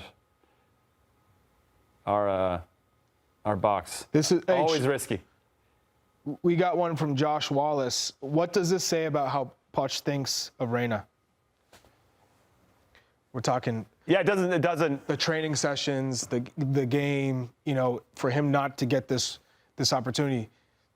Where do you think he is for Pochettino? I'm curious to see if he comes in with 30 minutes left to go. I was going to say the same thing. I mean, because if you see him as a super sub in the future. Yeah, I don't know that we see him. Yes! Go on. God, we've been eating them up on this. The high press has been very good for us. We got to get a shot off. Oh, not that one. Not that type of shot. Have we really troubled Jose Sa, their goalkeeper? Was it Berhalter to his right? Say, but it was high enough, and I think Pulisic just wide of the post. I don't feel like we really made him suffer, other than him pissing the ball away right to us. That pass kills us. Oh, double split. Okay. Here goes Nuno. Here we go. Good way of keeping up with I guess there's a question to be had, too, when we kind of look at this unemotionally. Like, which gear do you think Portugal's in? Which gear? Have they kicked into 2nd, 3rd, 4th gear? Have we seen it? And the same with Belgium. Yeah, you see moments of it, but I mean, not to say we've hit 1st or 2nd or 3rd gear either. It goes both ways, but that's one of the things I think about, too. Kind of the different gears of. Well, they're coming off a 0-0 with Mexico. No, they needed a response. And it was a poor performance. They didn't get out of 1st gear again in that game.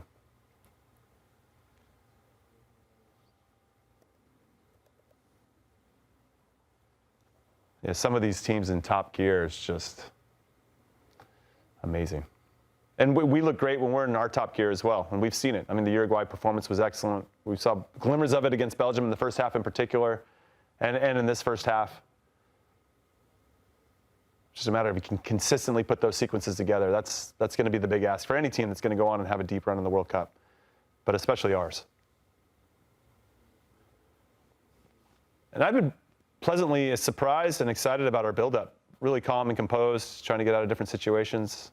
I hope I just didn't jinx us, which is looking like I just jinxed us.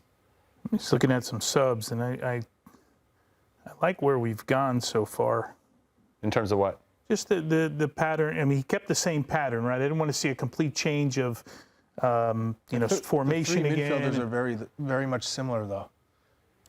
Testament, Yeah, but Aiden it looks like Morris there's and some Berhalter. rotation between the two guys. And I don't know, Aiden Morris obviously plays a little bit deeper.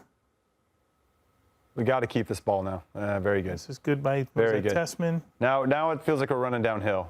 Can we make that next pass? That's what's killing us a little bit. We do a nice job at times of like winning it, breaking the pressure, maybe making another pass or having space to run into, and then it's that last bit, that final action to either create a shot or a really dangerous cross. We're just not consistent enough when we get those opportunities. That's been frustrating for me. But I've been pleased with us, especially in our high press. I think our high press has been excellent. And I think our center backs have been good in terms of being aggressive. I like seeing Alex Freeman out there. Yeah, He's done well. He's done a nice job of running. Freedom, right? He's playing with a little bit of freedom.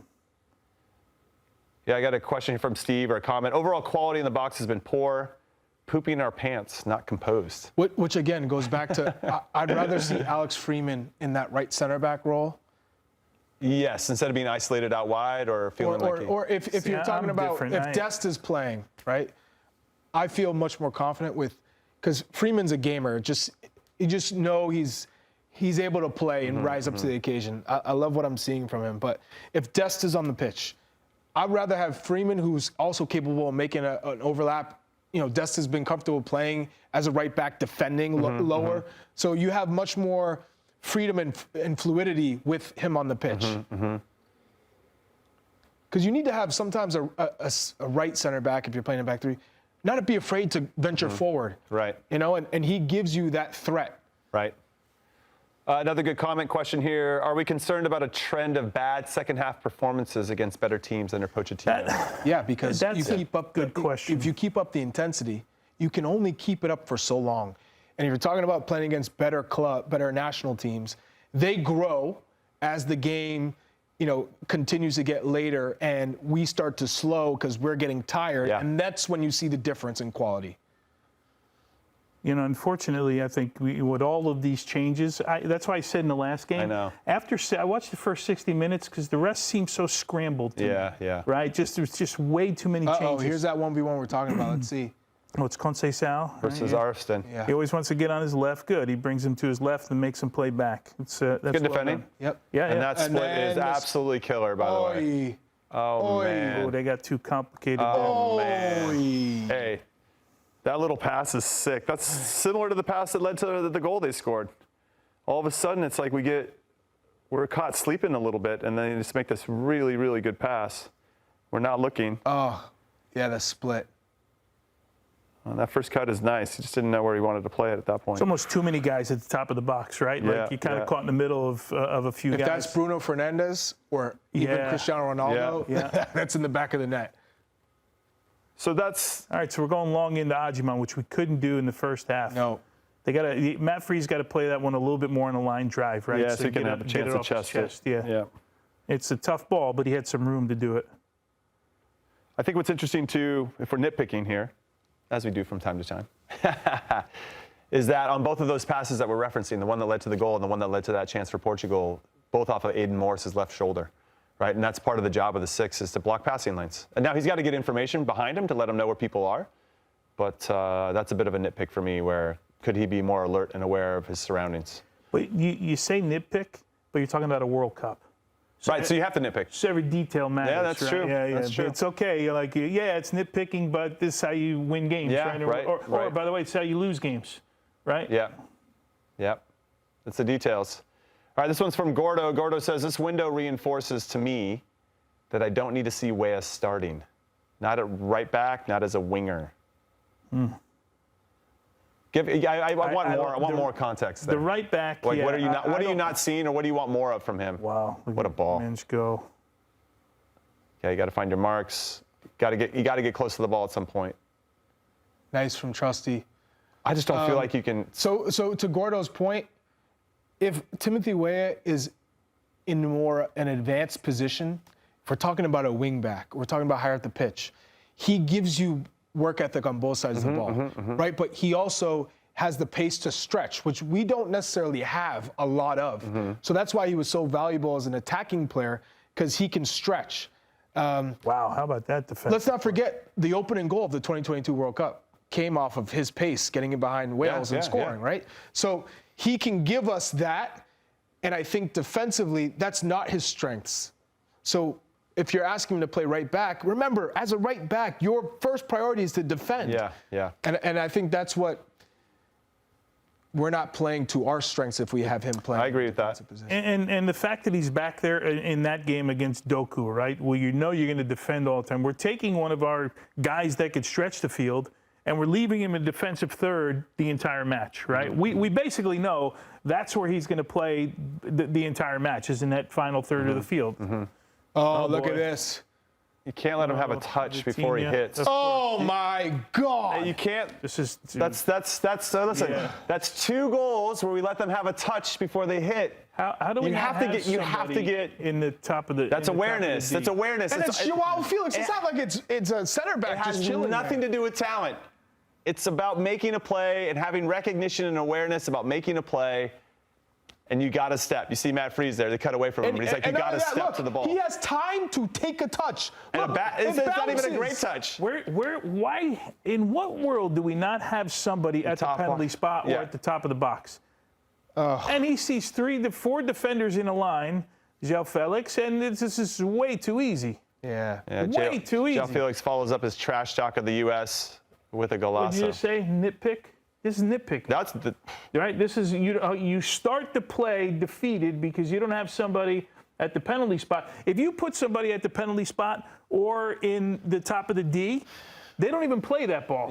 Right. You invited one of the best servers of the ball in the world to play that ball. Well, you have 8 guys in the box, and not one person's like, hey, maybe. From a leadership standpoint, just keep an eye on guys.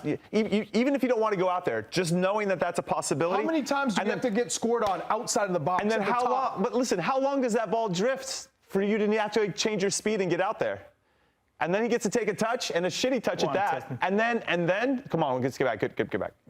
Get runners in. And we still don't get close enough to. Yeah, I'm hot. That's 2 goals. Now we're getting stretched here. Well, this is about managing the game. You got to keep it at this. Like goals against are going to really matter. If we only win 1 game in the group stages, that 1 goal could make a big difference. Good defending from Trusty. He didn't give up a corner either. Trusty's been a bright spot tonight for sure. Freeman's been a bright spot. Trusty's been a bright spot. And having Richard's been back, but we've still given up 2 goals. Is this Paulinho coming in? Yeah. Gonzalo Ramos making way for Paulinho.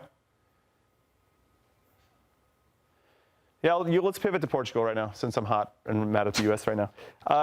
Do you think Portugal's better without Cristiano Ronaldo in the team? That's such a loaded question. Like, I'm going to say no. I say no. I say no, because as long as Cristiano Ronaldo... He just demands so much attention, right? Well, you're just saying, be a goal scorer. Stay in the box. Yeah. I don't need you going to the touchline. I don't need you checking deep. Be high, get in the box. You have enough talent around you that all you need for him to be is clinical. Right. You can't tell me you'd rather Gonzalo Ramos or Paulinho to be on the pitch scoring goals for Portugal in that role over Cristiano Ronaldo. Yeah. This is one team where you know they're going to get opportunities, right? So you're not asking Cristiano Ronaldo to do what his entire career was make the game, right? You're asking him just to finish plays. Finish the last action. Finish plays, right? Which he does better than just about anybody. Goal kick. Now I think for me, Chuck. Sorry, go ahead. No, just like we get ourselves in a good spot. We win the ball again in a good area. And then I feel like we should get more out of that play than just shooting the ball into somebody's legs. Yeah. You know? 100%. Yeah, you're 100% right. We've been wasteful. In the attacking third, it's been 100% right. Both in Belgium and this game, the attacking third, we lack the finishing touch, whether it's the right pass, whether it's the decision-making, or the actual shot on target. Yeah. In a World Cup, that's the difference. You got to put your chances on goal. We get these opportunities where we're running at backlines as a turnover, and yet we don't come up with a chance on goal. Again, this is the goal from Joao Felix, and I don't blame Fries at all for that. You can't see he's got 4 guys in front of him. On both goals, that's not. I'm not putting it on Fries. So there's I think Jeannie said, I don't know if this is not the coach's fault anymore. This is all a player's issue. I mean, you still got to put guys in good positions to succeed. I don't necessarily agree with that. He's got to take some responsibility, again, for sure. You can't tell me the U.S. has gone from going on this run of momentum and coming up with results and performance, so you're getting both, to then reverting back to a formation that has not worked with this group at all, and you get blown out by Belgium, and then you run it back. Now, sure, you could say, well, they look good in the first half. But at the end of the day, the rhythm is not the same. Yeah. This is where the Belgium game got away from us, right? All of a sudden it went 2-1, 3-1, 4-1, 5-1. And we couldn't get a grip of the game. And for me, this is a really important growth moment for the team to show that they've actually grown from the Belgium game. Like, okay, let's just keep it at 2 for now. We're going to get it back. We have to trust in what we're doing and how we're doing it, and not just concede space and get frustrated and get emotional. You got to stay steady and start making plays, regain that, try to get that goal back. How are you going to do that, right? These are the questions that we need answers for. You can't tell me, like, if Berhalter was still the coach or any other American, they're getting hammered, right? It's always the coach's problem. Now that you have Poch, it can't be the coach's problem. What I'm going to say is, you have to obviously take responsibility as a player. Yeah. All right, my performances aren't good in the final third. No matter what the formation is, I have a great chance, and nothing came from it. I made a poor decision or I didn't finish. But ultimately, the coach has to set up the team in the right way to get the most out of all the players. Of course. And their attributes. And a back 4 and then starting the second half, the midfield. Tessman, Aiden Morris, Berhalter. They're all around the same type of player. Yeah, the player Where's the creativity? Where's the contrast? Right? Yeah. So for me, that's okay. You could say I want the intensity work rate. We're talking about the national team. The difference is the quality in those big moments. Maybe it's the one moment you get, the one chance. You have to have that difference maker. And this midfield for me they're all about the same bucket you're pulling these players from. Yeah, I get that part. We do have to look at like the 2 goals, right? You have a turnover at midfield where you're in sort of an attacking mode, right? And you're getting your guys spread out and in position. Yeah, all of a sudden, the ball turns over and 2 passes in. And the other one's a restart. Right. Jimmy, we know. But I guess I'd have to go back. How did we give up the restart? Because there's always an element of that too. Were we too deep? Yeah, but you're going to give up restarts. I get it. You're going to defend corner kicks. You're in a soccer game. Corner kick. No, I get it. You're going to defend free kicks. One thing. But we talk details. That's all. Yeah, no. One thing's been a staple is those details. When do you know a U.S. team? And again, it's moments in games. That's always been a staple. Not giving up restarts, scoring on restarts. Yeah, corner kick goals. Yeah, I mean that part has to be, and that's something that is quite honestly easily adjustable. That's great from Trusty because he saw Bruno Fernandes was going for the in between the leg shot, using him as a decoy. Yeah, Freeman slipped there. I'd liked Freeman's composure throughout, and when he runs with the ball. He's had some moments tonight were good, man.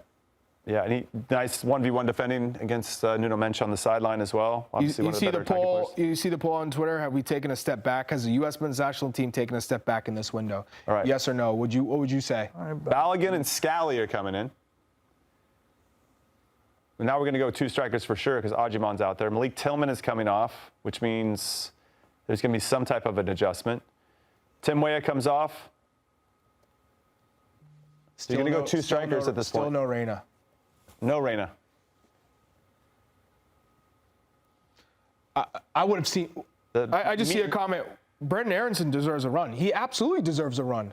Why are we not seeing Brendan Aronson come on the pitch? Again, sloppy, man. Sloppy in the corner. Sloppy. Kick. I couldn't agree more with you. Aronson should get a run. You got this comment from Meatloaf. The U.S. has no identity. I think where our frustration comes from is that it felt like we had found an identity at the back half of last year. Right, and it was building up to that. South Korea, we were feeling this way, down 2-0. Then we switched to a little bit of a back 3 and changed the formation, and it seemed to unlock the team. Then we beat Japan, Then we get results against Ecuador and Australia, then results against Paraguay and Uruguay, and it felt like we were building towards this identity, and we all felt good about it. That Uruguay game was the cherry on top of all of that. Then we're gone for 4 months, and it's like we maybe lost our way or just lost the vibes. And we're playing really, really good opponents. But we're down 2 goals. You're telling me you bring on Joe Scally? What happened to Ricardo Pepi? A goal scorer, okay? That's one. Brandon Aronson hasn't gotten a proper run. So why wouldn't he get an opportunity here? So I'm looking at the offensive players. Why are they not getting this chance in this type of game? So I'm perplexed by. So Scally comes in. You still have Morris, Berhalter, Tessman on, and Freeman, Richards, and Arfson are your. So you only got left. How many attackers you got? Backs, you got Brendan Aronson is the most obvious with Gio. Attacking players because you just brought Balogun on. Pepi. Yeah, Pepi. If you're going to go with Pepi, Reyna, and Aronson. But if you just played Belgium and Ricardo Pepi and Ajman worked well together, then they scored a goal, right? That means you made a positive impact. You would expect to get minutes here. Or rewarded. And he said something, a different twist, something to the effect that this is something they've been working on. They're going to need it at the World Cup, so it's a good opportunity. We got Check Chaser. I guess Chuck's making his own comments here. Good thing you guys are in the studio. Otherwise, Charlie would have thrown his headphones by now. Spot on. I love that. Spot on. It's cool of you to write your own comments, Check Chaser. Yeah. Hey, we got a spill in aisle 5 over here. Man. I got so worked up I forgot about my coffee. It's going to be cold as hell. Come on, Tones. I heard you like iced coffee, so it's all good. Spill here. I don't need to see Joe Scally anymore. We couldn't have made a different sub than Joe Scally. We're actually bringing. Yes, Andre. Andre coming in. Coming in hot. I'll be yelling at my kids for this one back in the day. Oh, he is yelling at you, but he's trying to, yeah. He's too nice. He's just being too nice. We got a little hydration break of our own. It's on our carpet. Big Tones. What do you? I'm just like Joe Scally. That blows my mind. I'm trying to go into. There's a couple moves here that blow my mind. Joe Scally is a mind blower. Okay, that's one. But two, my mind. What do you expect to get out of this midfield of Berhalter, Aiden Morris, and Tessman? How does that scream creativity? How does that scream? Are we going to really use game? that in a World Cup? No. Probably not. So why not try some combinations that we most likely will see in the World Cup? If you told me we got to protect the lead. This is our last friendly before the roster has to be named. You got to told me we got to slow the game down, protect the lead, that they're going to just run around, break up plays. Fine. We are down 2-0, and that's the midfield you're sticking with. We have 20 minutes left to go in our last friendly before they have to name the roster. It's our last go, last roll of the dice. And Wing Chun says, bring back Musa. Joe Scally is one of our options. I mean, it's a good drop off by Balogun. I want to stay live for the press conference afterwards. I need to hear from the big boss. Ugh. So this is our reaction after hydration break. It's good. Positive. It's in their attacking third and shielded out for a goal kick. But we've been very good in this area. Pressing from goal kicks, we've been excellent. So maybe this is by design. Mark Morente, Charlie Davies for U.S. Men's National Team head coach next cycle. Wow. Can he list the assistant coaches, please? Tony Meola and Jimmy Conrad. Yes. Could you imagine? if they handed it over to us? We'd have so much fun. We'll start with the Olympic team. How about that? We'll start at the U23 level. We would poll the chat for all of our starting 11 decisions. No. Hey, we'll be like this right here. In the chat, we'll be, okay, Jimmy, tell me what they're saying. But we changed All right, guys, who you guys should make some subs? All right, who do you guys think? Yeah, you would be stalking the sideline, and we wouldn't actually be looking at monitors around the stats. We'd just be looking to see what the chat was saying about how we were doing. We bring in Ajimong and Pepi and Rain at the same time. I'm playing hilarious. Up. We're talking youth soccer, not professional soccer guys in the back chirping back there. They said, didn't you just lose 6-1 over there? Yeah, that's youth soccer, my friend. Now, Roberto Martinez came out in defense of Mauricio Pochettino and just said that March friendlies don't matter. Oh, what a nice gesture. It was a nice gesture. You know? I guess that also is protecting him. His own interest. Yeah, let's just say they lost, Yeah, it's like, right. what kind of thing is that to say before a game, to be honest? Come on, Roberto Martinez. All right, we got about 20 minutes left in this one.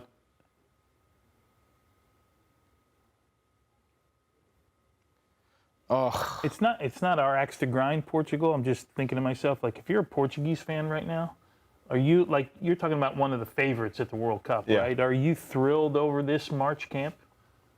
You know, the way it's gone for you? And to give up And any it's not- goals. There's no Ronaldo, no Ruben Diaz, no Bernardo Silva. Leao. Leao's gone. But I mean, look, look at the quality you have on the field, even without those players.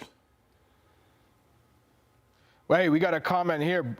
The 12th man for life. I'd bring in Zendejas too. Yeah. He was watching. I think there's some players that maybe have benefited from not being here. You think this late though? That's the only concern. Like if you're Zendejas, I think we all picked Zendejas right in our 26th before the camp. Yeah. If I'm not mistaken, like are you feeling confident that Pochettino, unless they had some kind of conversation where he couldn't leave for a reason, like he's your guy or he's one of your guys? Hey, ZD Brownie said, you all just said Cardoso hurt his chances last game, so none of you need to coach. I think we addressed the whole Cardoso situation. Yeah, we did. If you listened to a show yesterday, in our preview show, we addressed it. We rewatched the game and thought that Johnny was solid. And yeah, he didn't do anything spectacular. He didn't say, he's going to be a starter for the team. Right. But in terms of, did he make progress from his other previous performances? Yes. We had a bit of a mea culpa.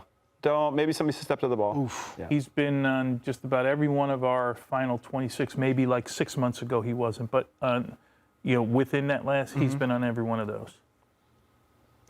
Like that pass there from Chris. This is a comment from Joe. What's up, Joe? Is BJ Callahan still available?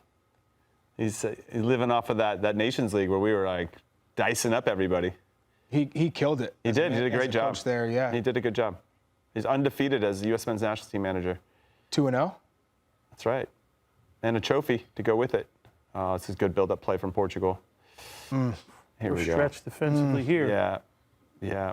He's going to go. This one, Trusty. Yes, Trusty! Trusty's been solid. Well done, man. I think that there are some bright spots for sure in this game. Yeah. One, Trusty's stock went up, and I think that hurts Tim Ream. Ultimately, you have someone that's just more athletic.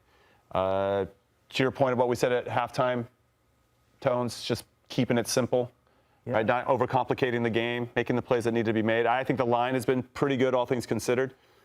He's played out of some trouble, stepped up, been difficult to play against. So I think he's building off of a good performance. And that's a ball that is damn near impossible. Yeah, for a striker. It's a shot into you, and you got a 50-50. And by the way, it's Balogun, who is not a wrestler. So, what are the odds? That's a low percentage pass from Aiden Morris. If you're telling me you zing that in and the person's open in a pocket, sure. Yeah. But a 50-50 at best, it's not a good decision. That's a low percentage ball. So those are the things that frustrate me. We're down 2-0, and you're just rifling balls up to your center forward. Yeah, good step there from Austin. Good read. Yeah, Aiden Morris just got turned in midfield as well, which led to a transition, a little bit of a break. I like him. I just don't know if he's going to make the World Cup team, and I don't know if he should. Who? Aiden Morris. No, I don't think Berhalter, so. I think, is going to make it, even though I jinxed him here. No, I gave it away. Berhalter makes it for me. I think Roldan hurt his chances with his last performance. I agree. The game looked too fast for him. Which is probably why we saw this pairing tonight instead of Roldan with somebody in this. Unless, here comes Gio Reyna. Here comes Gio, Brennan Aronson, and Roldan. Getting 15 minutes. Maybe that's what his role would be, is 15 minutes. Gio. Tony Meola is running away with the who would be the U.S. men's national team coach poll. 52%. Hey, 52% to me and Charlie combined for 48. Joe Howarth. Well done. Charlie's futsal team would do better here. Oh, God. Who will be the third keeper, Tones, from 12th Man for Life? Oh, that's well played by, who's that? Is that Ajiman on the end line to Balogun, right? Yeah. It's good running. I like again, that. Jim? Was it? Who's the third goalkeeper? Well, I had this all wrong because I had Jonathan Klinsmann in as the third goalkeeper coming in. Doesn't seem like that's going to happen. It's going to be one of these. It's going to be one of these guys here. So Schulte. Who's here? Schulte. Brady. There's Brady. Celentano. I think Celentano went home. No. He did.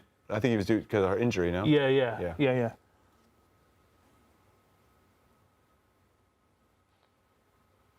Yeah, I don't even know if there's anyone else in the mix. There's 20 total shots so far. Tones, you had 24. I had 25. Chuck had 29.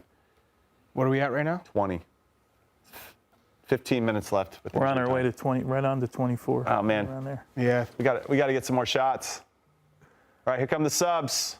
Everyone's happy with Ajiman right now. Shots. Ajiman's been good.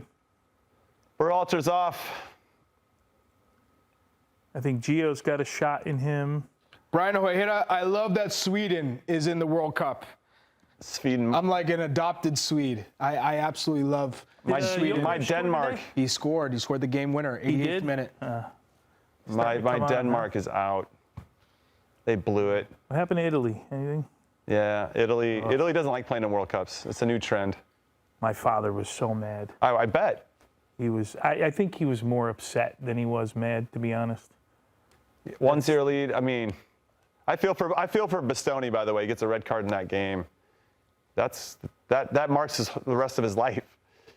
You know? And that's the risk you take when you play for a country of that stature, and there's so much on the line. Look at the pace from Trusty to get there. I wish he would have kept the ball, though. I know, but Reem doesn't get there. Yeah.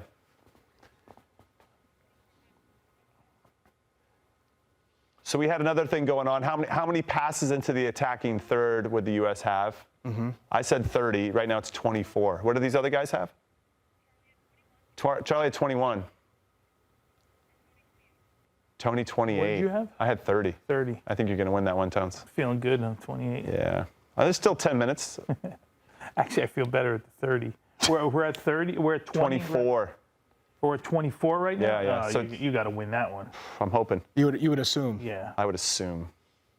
I mean, you had the whole research team numbers for you. Really? Here we go. Here we Guess go. a number. Jen says. I went off of feeling, off of my knowledge. Back in 1976, this guy's got his stats team. In 1982, they had 31 passes in the game. All I asked for was like, what's an average? And I got the average, and I went. They said 25, and I said 30. This is a great question here from Sean Fledging. How much has Aji helped his fight for number 3 over Haji? I think he's real. I think Pochettino really likes what Ajiman brings. Yeah, I agree. We've known that, right? Yeah. But Haji's not even hurt. He's not in. He is hurt. He's hurt. Oh, that's right. Yeah. He would have been. Thanks for the in. refresher. Yeah. No, but Ajiman, you could just see he's fearless. He's a big body, different profile. He's tough to deal with. And he scored. He scored against Belgium. So that has really helped him. That is a tough ball. Wow, Chris Richards to handle that. Holy crap. Yeah. Okay, here we go. Okay. Broke the press. Aronson, 4v4. 4v4. What do we got? 4v3. We got to get a shot. We got to get a shot off. Fudge, dude. Oh, my. Not that shot. That is decision making.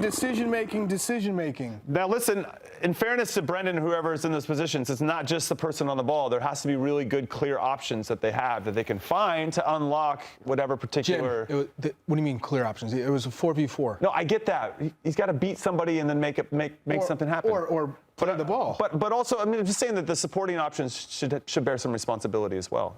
If there needs to be some clear cut. Opportunities. He had. No, he did have decisions. that. It's on him. I'm just saying. I'm speaking in general. But yes, Aronson could have done better. But to his defense, you're coming in late in the game. You got 12 minutes to make an impact. You're going for goal. Yeah, of course. Right. So it's just because you are so eager to impress. The energy is here, and next thing you know, the technique is rushed, and that's why you're smashing it 20 feet over the goal. So one of the positives here is we're trying two strikers. We're getting some reps with 2 strikers. at some point in the World Cup, we are going to probably be down a goal. So we need to figure out ways to get back into it. Ant said, what's y'all's reaction to Mark McKenzie getting 0 minutes? I think Mark did a great job against Belgium. I don't think he needed to play in this game. I think he's going to the World Cup. It was just he needed to see Trusty. Yeah, and Trusty's done well. And Chris Richards is finally back, so of course you want to get him in the team. Of course. I think after you give up 5 goals, you got to see a different center back pairing no matter what. Oh, here we go. Let's see it, Gio. Come on. Let's see it, Come Gio. on. Let's see it. Yep. Keep it going. One more. You got Gio at the top. Ooh. Hey, Portugal did a nice job of recovering there. Top. Just FYI. Good recovery defending from. Oh, no, he's going to No, he went into him. Oh, my God. He ran into him. That's not a foul. He's going to call foul Richards.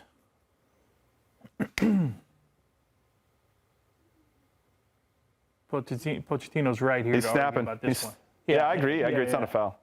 No, he's running it. Where are you going to go? He's standing there. Yeah.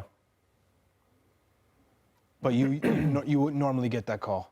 Now looking at the replay, you normally get that call.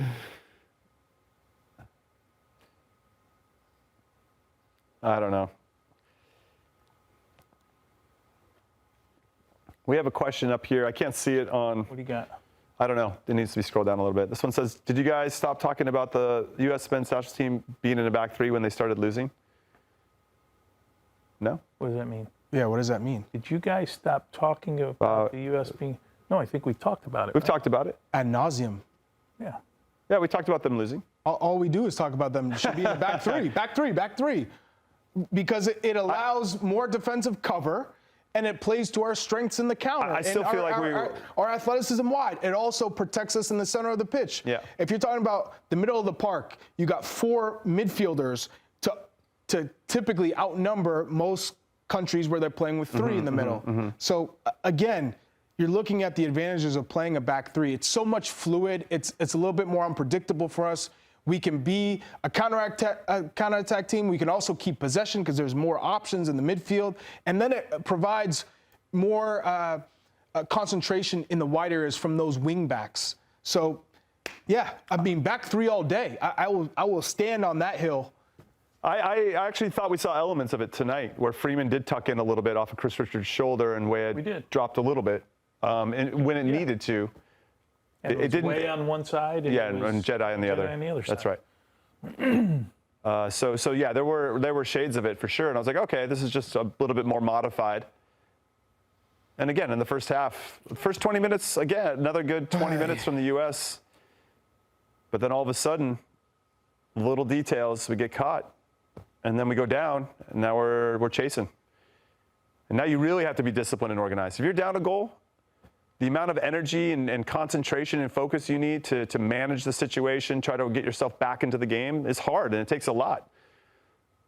And we haven't demonstrated that we have that wherewithal. Reyna's had some clean touches since he's been on. Reyna's had some clean touches, don't you think, so far? Yeah. Yeah. So South Korea, we went down 2, didn't come back on that one. Japan, we took the lead and held on to it and scored a second.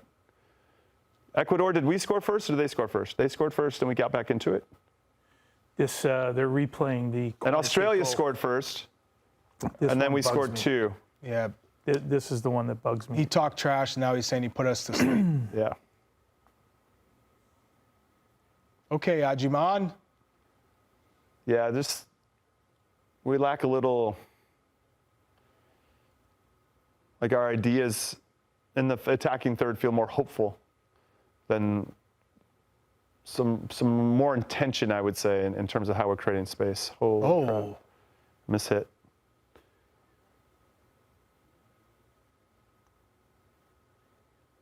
Yeah, you can see this right here. I mean, the amount of space we have to cover to shift means we're not getting good pressure on the ball. We're trying to trap without getting good pressure on the ball. Deermeister, does Gio make the team?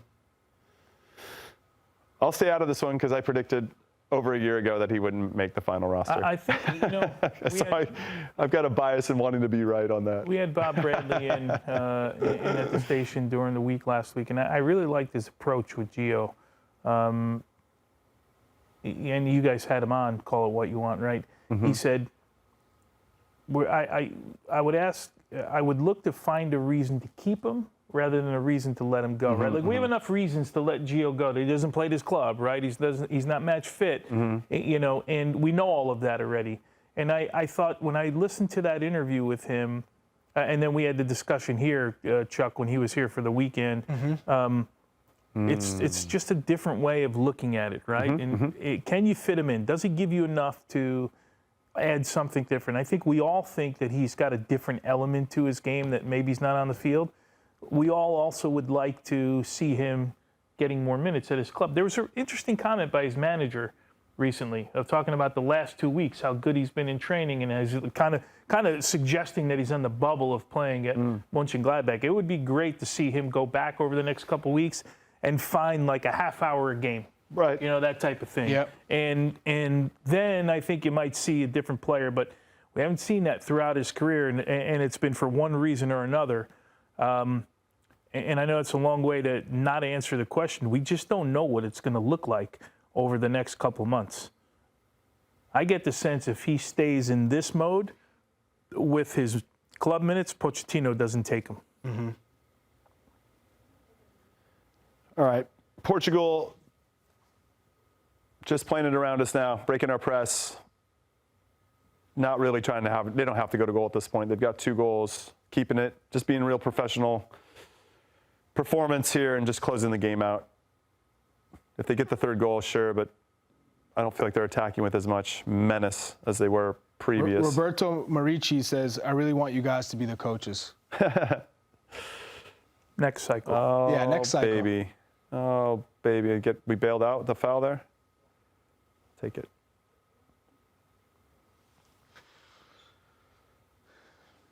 So I don't know how much injury time, but we're getting close to the end. Make sure you stick around. We'll have our post-game show. Yep. We'll really keep those comments coming. Keep them coming. Look at Trusty. Okay. Smaller details, right? Wait. Oh, he's cramping. Cramping or an ankle? I'm going to hope for a cramp. Yeah. Oof, the hand up. Yeah, that doesn't look good. Please tell me it's that turf looks a little sketchy, too, when you go over the end line. Just be cramp. Just a cramp. Come on. Great defensive pressure. Ooh, it's like his ankle went underneath him. Underneath him, Chuck.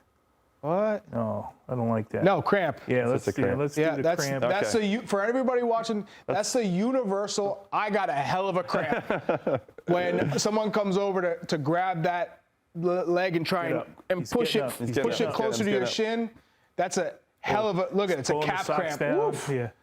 And by the way, they never get better during the game. No, they only get worse. They only get worse. A couple minutes left here.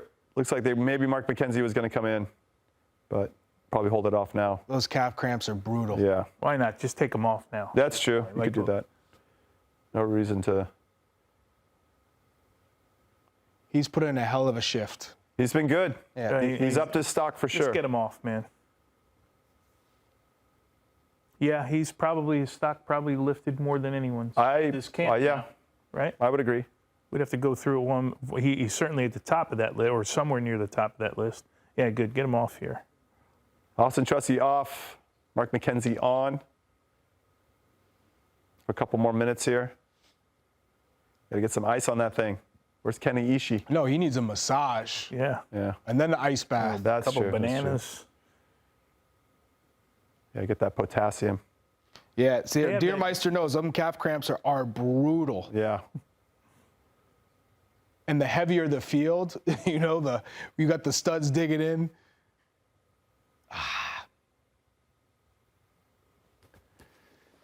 Oh, man.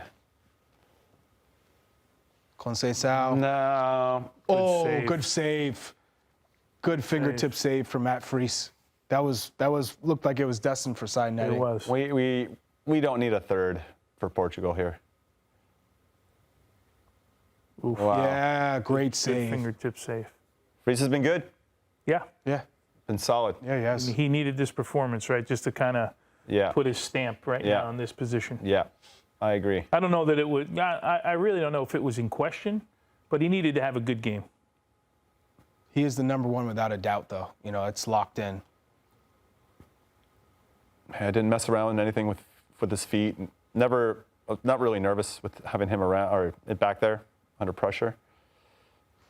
I wonder if he's the first Harvard student to be a starter in a World Cup. Is he a Harvard kid? Yeah. I didn't know that. It's very, very We're intelligent. going to get something in our ear in about 30 seconds. Yeah. Well, actually, back in 1930. Joe Gedgen's roommate was actually a Harvard grad. We're going to find out he played for, like, Jamaica in the World Cup or something.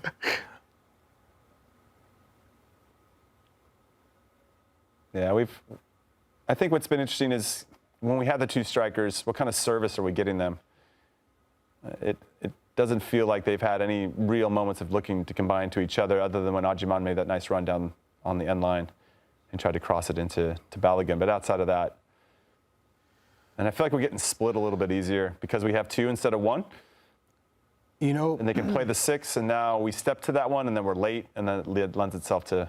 So if we're talking stock up, stock down over. Save it for the two games. End of the show. Yeah. Go ahead. Pochettino has to be a big stock down. Yeah, but let's save it for our post-game show. Yeah. You didn't hear the host? He said save it. Save it. I'm going to build off of that. I just want to, we're teaser. we're a little tease. Little appetizer. Yeah. We have main course later for our post-game show. Would you say there's more questions than answers after these two games? Oh, that's a great question.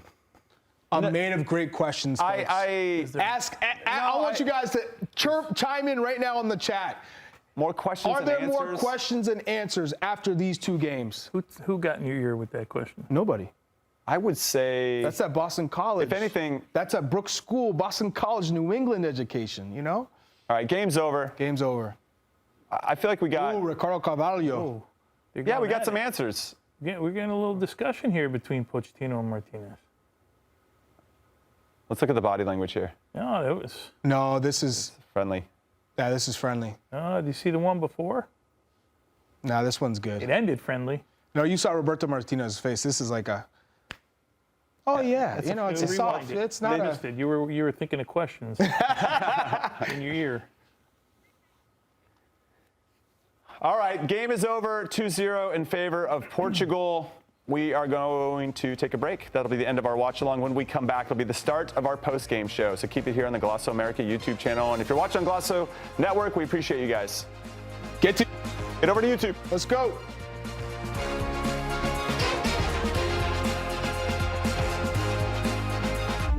At the start of every year, I find myself wondering again, constantly questioning life's mysteries. Could I make it in the UFC octagon? When Jeff Probst asks survivors, ready? Do they ever want to say no? Has Dexter ever considered meditation? Will Beth and Rip make it last on the new series Dutton Ranch? If not, Rip, call me. Stream new series and returning favorites, plus huge events. It's going to be the biggest year yet. Welcome to the Running Man. The rules are simple. Survive 30 days. But the entire nation is hunting you down. The grand prize, $1 billion! Win this game. Change your family's life forever. Hunt him down! People will sell you out in a heartbeat. What is happening? Welcome to the Running Man. I'm back. I'm really back. Why am I here? I'm not dead, right? Disruption on this campus will not be tolerated. If I look crazy, it's because that's how I feel. I don't know how to live in two worlds. There are others. But they're not like us. We need to get out of here now. Open your eyes. Paramount Plus has a mountain of movies. Wow. New movies. Timeless movies. Guys who are running out of time movies. So get in on the latest blockbusters. Trust me. And we live the moments that get you every time. And that's all I have to say about that. A mountain of movies, now streaming on Paramount Plus.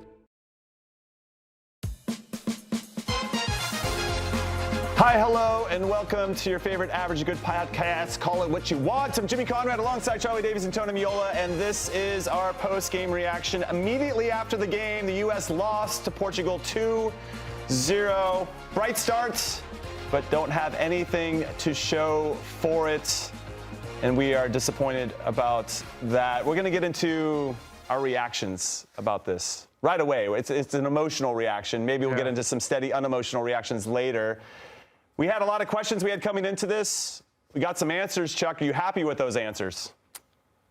Am I happy with those answers? Or what answers did you think we got? I mean, how could you be happy with any answer? No, lost 5-2 to Belgium, lost 2-0. But let's just focus on this game first, and then we'll talk about the whole window. And of course, the result is part of the equation. But more importantly for me, it's how the team plays, how the team responds and reacts in certain moments. How many chances are we creating? What stands out to me, I think, for all of us, is the final third and the lack of efficiency in the final third. So it's the decision-making, one, but two, how can we not create more chances on goal when we have those numerical advantages? Because that's going to be the difference in World Cup. Think about Paraguay. Think about Australia. Those teams are going to be super sound defensively. They're not going to give you much. You got to make the most of your chances. So when you get the one or two chances in a game where they're not going to open themselves up too much, you have to put your chances on goal at the very minimum. We aren't even doing that. So that's a cause for concern. But I think the overarching theme for all of us is the formation. And we can get into formation and tactics, and people go, oh, you're making too much of it, because the U.S. had some good moments in both games. Yeah, they did. And they did. Large, I'd say more moments than we probably expected.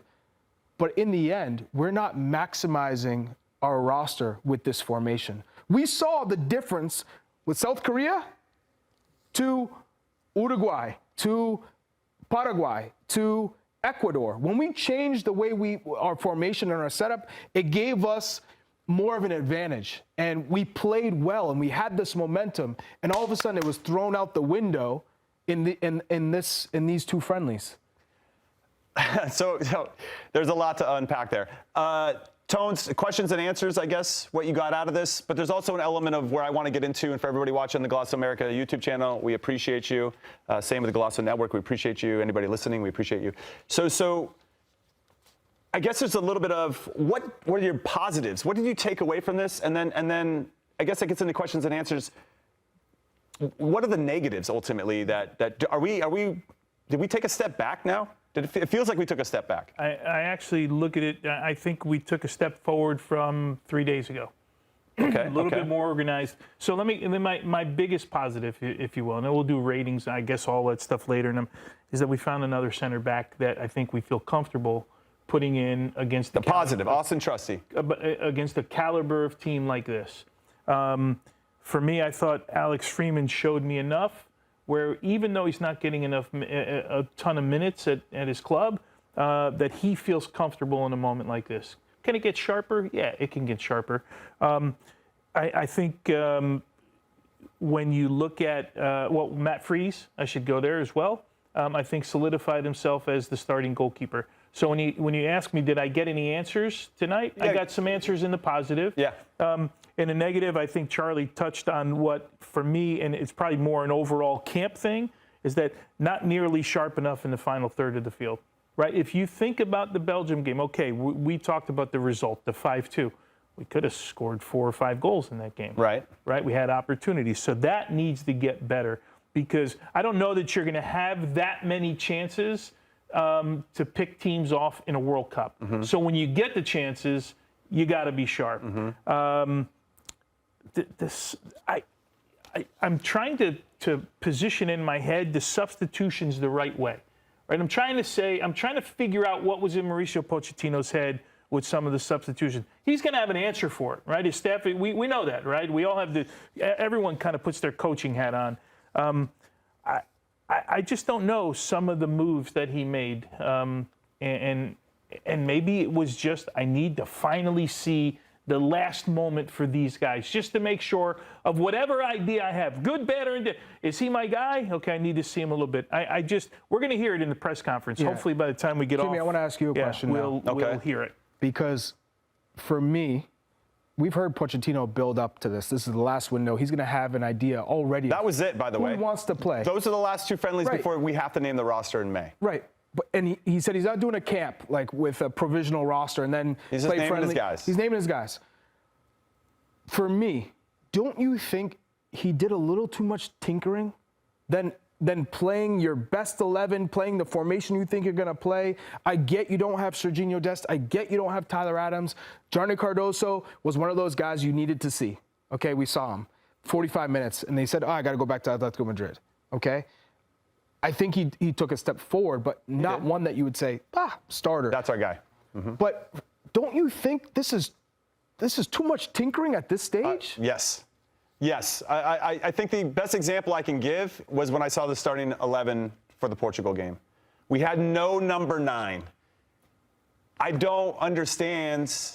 Are we really going to not have a number 9 when World Cup comes around? Not playing with a number 9. Yeah, that's a concern. Yeah. So there were some elements that I did love in this game. There was some good combination. I loved our high press. I thought our high press was great today, and that's where we created our best chances. We didn't make anything of those chances, and they weren't ultimately that dangerous outside of maybe one that Vitinha blocked early. But outside of that, we need to be a lot more threatening. We need to make the other team suffer in those situations, and we need to do that consistently. Another thing I loved was that we didn't drop just to drop. There was a clear change in our approach of our back line, and not just dropping onto the top of the box and saying, let's going to defend from there. Except for a corner kick where we gave up. Well, the corner kick stuff, yeah, we'll get into that little detail because that's not about talent. That's about a desire and an awareness to make a play.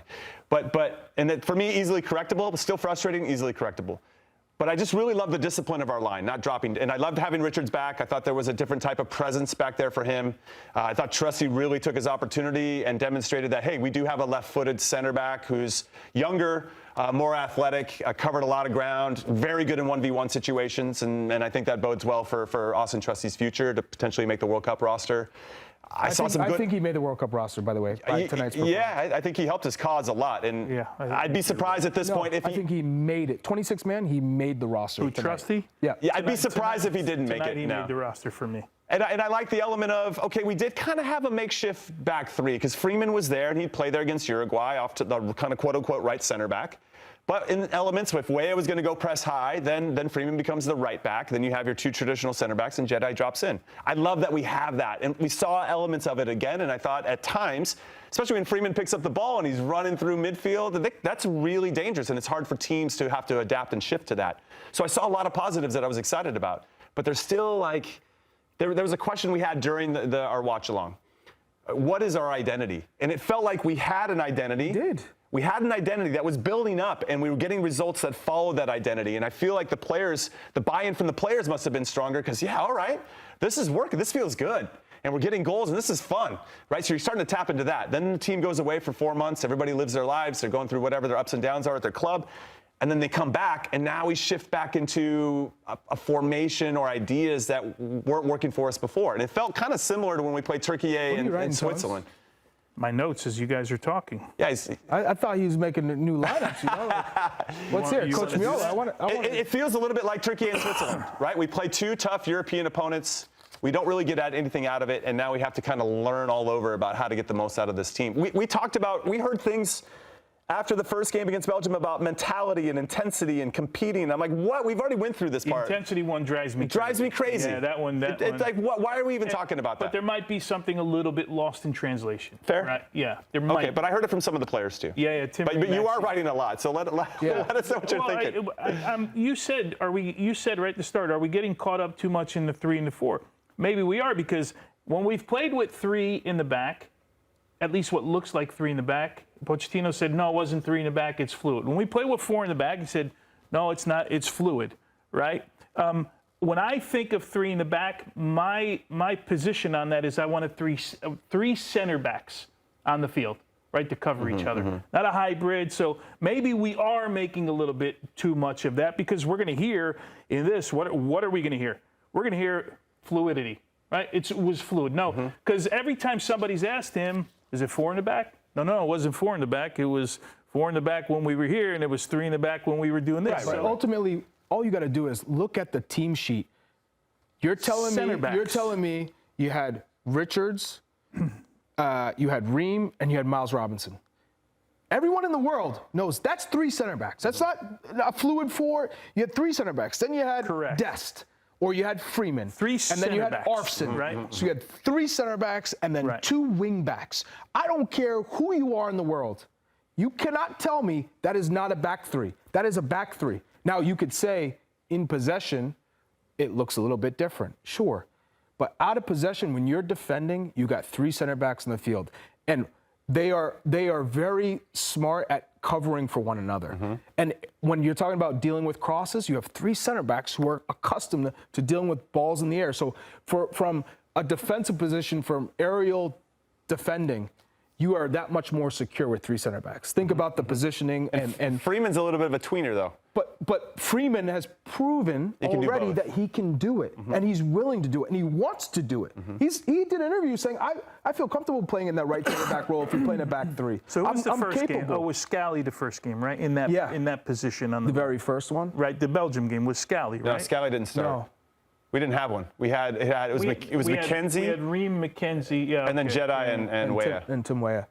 And so I think when we're talking about a back 3 and the 2 wing backs, one, these wing backs, their priority is to stay wide, and they give us the width. The 4 in the middle, 2 defensive, 2 attacking. Now, if Weston McKennie's playing one of those defensive 2s, we know he's going to get forward, right? And he's better when the game's in front of him. We've seen that. Although at Juve this season, he's played a little bit higher. He played with his back to goal, and he's done well. But Weston has to be on the pitch. And we've seen on set pieces, he's that weapon for us. U.S. has always, from my whole lifetime, whenever the U.S. had a corner kick, you felt like we have a chance. We have a strong chance at scoring a goal. That was our blueprint. And as far as defensive free kicks and set pieces, we always felt we're good. It's the transition part that sometimes we're shaky, or when we're defending in a low block and a team has possession. But ultimately, I love our identity with the back 3 because it gives us unpredictability going forward. You got the wide guys, but Alex Freeman has no problem venturing forward. And that's unpredictable. You have a center back who can get forward and get higher and create, and who's hungry and has the athleticism to do it. And then for Christian Pulisic, who plays underneath, he has the freedom to get all around. Yeah. And there's a lot more rotations and interchanging. So that's, for me, what makes us a little bit more unpredictable, and it allows us to be better in the attacking third. And that's part of my frustration, is it felt like we had this identity that we were working towards, and then we come here in March, which are our 2 last friendlies, and it feels like we kind of just pissed away the opportunity to build off of the momentum we had before. But what you're going to hear is that we're wrong. Did we miss it? Yeah, of course. Right? Of course. Yeah, that's what. Because we didn't win the games, and so. No, we're going to hear about fluidity. That's what I'm. That's my point. You're going to hear. No. We were 3 in the back when this happened. Right? That's what you're going to hear. But when I think of it, as I said, probably the same way you think about it, you're thinking about 3 center backs. Chris Richards, whoever, and whoever. 3 center backs. I'll take Freeman, too. That's Freeman, fine. Okay. He's a tweener, but we'll take him. Yeah. And that's, I think, where we kind of looked at this thing and said, no, this March camp, we're going to see what we saw. And we're going to be told we did and we didn't at the same time, right? So do you feel like it was a missed opportunity? It's more of a missed opportunity because we experimented in this game. Why are we experimenting? I feel like we should just be trying to lock in. We played with the false 9. Christian has never played with the U.S. men's national team as a 9. Crazy. We got three proven goal scorers on the bench in a game that you just got smacked at home in Atlanta. You're playing in Atlanta again, and you're not going to go out with an attacking player. I want answers. You're not going to go out to try to win the game and play with on the front foot with goal scorers. I might not be satisfied with those answers. If you told me we're going to play with 2 strikers, I would have said, okay, it's different, but at least Pochettino's saying, I got 2 goal scorers. I'm going to play Christian underneath, and we're going to go. We're going to attack Portugal. But you're going to tell me now you're going to sit Balogun. You're going to sit Pepe. You're going to sit Ajiman. That's the part. And play with that's Christian tough. with his back to goal? That's the toughest part. You had 3. If you're down strikers, Okay, yeah, no problem. You got to make it up. Yeah, that makes sense to me. Perfect. Whoever, Christian, whoever, you put them up there, and you got to play with somebody. But you got 3 strikers in camp, right? And if you're here to give them a look to really understand how they fit into your system, it just feels like a missed opportunity. It's 100% a missed opportunity. So now, for everybody, write in the comments. I actually am genuinely curious what you guys think. But we're playing Paraguay first game. Are we playing with Christian as the 9? What do you think is going through Balogun's mind? What do you think is going through Pepe? Pepe didn't even get a look. I'm going to take a guess and say no. It's like, but why do that now at this stage? Clearly, they wanted to see it. You want the answer you're going to get in the press conference? Well, we wanted to see it, just because we might go do it. That's what you're going to get. Yeah, you're going to get that. End of story. You're going to get. We wanted to see it. We had an idea. We wanted to see it. I don't know that you want to see it from the start for 90 minutes, but that's what you're going to get. I'm a little frustrated by that one. Well, let's talk a little bit about some other lines of the field. Berhalter, Morris. Oh, don't! I'm going to walk out. If you want to talk about that midfield, I'm going to walk out. Well, because also the it's subs. the second half. And then you bring Tessman on. You're going to tell me you're going to play with Tessman. You're going to play with Aiden Morris, and you're going to play with Sebastian Berhalter. Wouldn't you want another attacking player? In a game where you're down. I don't. Help me understand how that makes sense. You got to go with Gio there. Like you got or Brendan Aronson or Pepe or another one for sure. You could put somebody. You got to change the rhythm from 2 guys that do similar roles to how about 2 attacking and then, 1 and you can sit 1. You play a point down. You play 1 down and 2 in front of them. The subs were really interesting. And if you want Tessman in the game, you got to take one of those 2 guys off. Yes, exactly right. It should be a like for like. Period, right? Yeah. Yeah, look, I think that's going to be the frustration, right? And hopefully we'll get the answers here, because I assume these are the same questions guys that are reporting on this game and going to the press conference are going to give you. Yeah, are going to. You just wonder if they have good follow-ups, or even if he'll entertain any follow-ups, because he's been pretty good with that stuff. He's been pretty open, hasn't he? Yeah, I mean, I could see him also being a little bit stubborn, like, hey, this is what I'm doing. Either get on the train or don't give me a hard time, because I got this figured out. There are just a couple decisions that were baffling and substitutions that were a bit baffling. And if we're not going to see these things in the World Cup, then why do we need to see them now? He's going to tell you this is an option for the World Bringing Cup. Joe Scally on, like, that just drives me. We're not going to use Joe Scally in the World Cup. You were on the but just in general. I'm using him as an example. That's literally on a list of things. That's one of the lowest items, and it's still an item that doesn't make sense. It doesn't make sense. So you're going like 1, 2, 3, 4, 5, 6. It might be the bottom. It just adds. And it still just on the adds list. to it. It's on the list. What is that substitution? Yeah. We're talking about a player who always 90% of the time, 95 plays safe passes or negative passes. You're down 2-0, and that's the guy you bring on. Yeah, I'm frustrated. Oh, okay. So for you, how do you feel overall from this game compared to the Belgium game? I feel better about the things that I was focusing on, and I thought our pressure. But watch the Belgium game over. No, the first half, it was good. No, the first half was very good. Yeah. Unfortunately, the game's 90 minutes. I know. Right, that's the problem. Also, then you throw in all the substitutions and stuff like that. This to me look more like a proper soccer match than the Belgium game did. Which first half was better for you? I thought we created more chances and were more decisive. On the attacking side of the ball, I thought that the Belgium first half was better. Defensively, I really liked this game. Today, yeah, I like this. I like this. We first limited half chances. From a just a pure footballing standpoint, I like this first half better. The other one was just both teams back and forth. The back and forth. I think we were better at creating chances. We were more aggressive in the attacking half in this game. But I thought we did more with our chances. But we had no striker in the first. Well, we just got into that. Were you not paying attention to what we were saying? All right, we're gonna take our first break of the show. How many shots did we get today? I don't know. I have to take a look. When we come back, we're going to talk more about the World Cup roster and anything else we're not frustrated by. So keep it right here.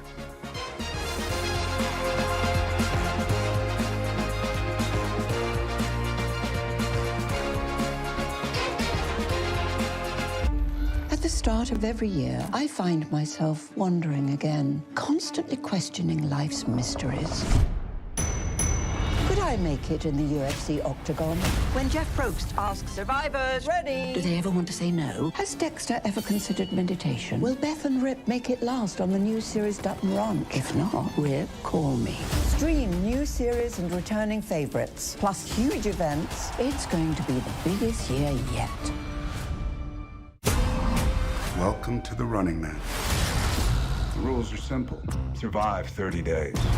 But the entire nation is hunting you down.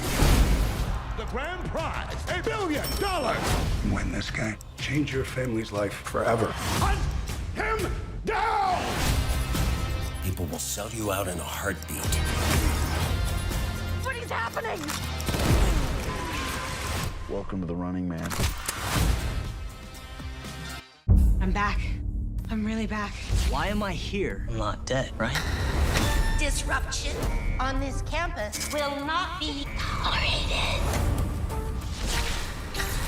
If I look crazy, it's because that's how I feel. I don't know how to live in two worlds. There are others. But they're not like us. We need to get out of here now.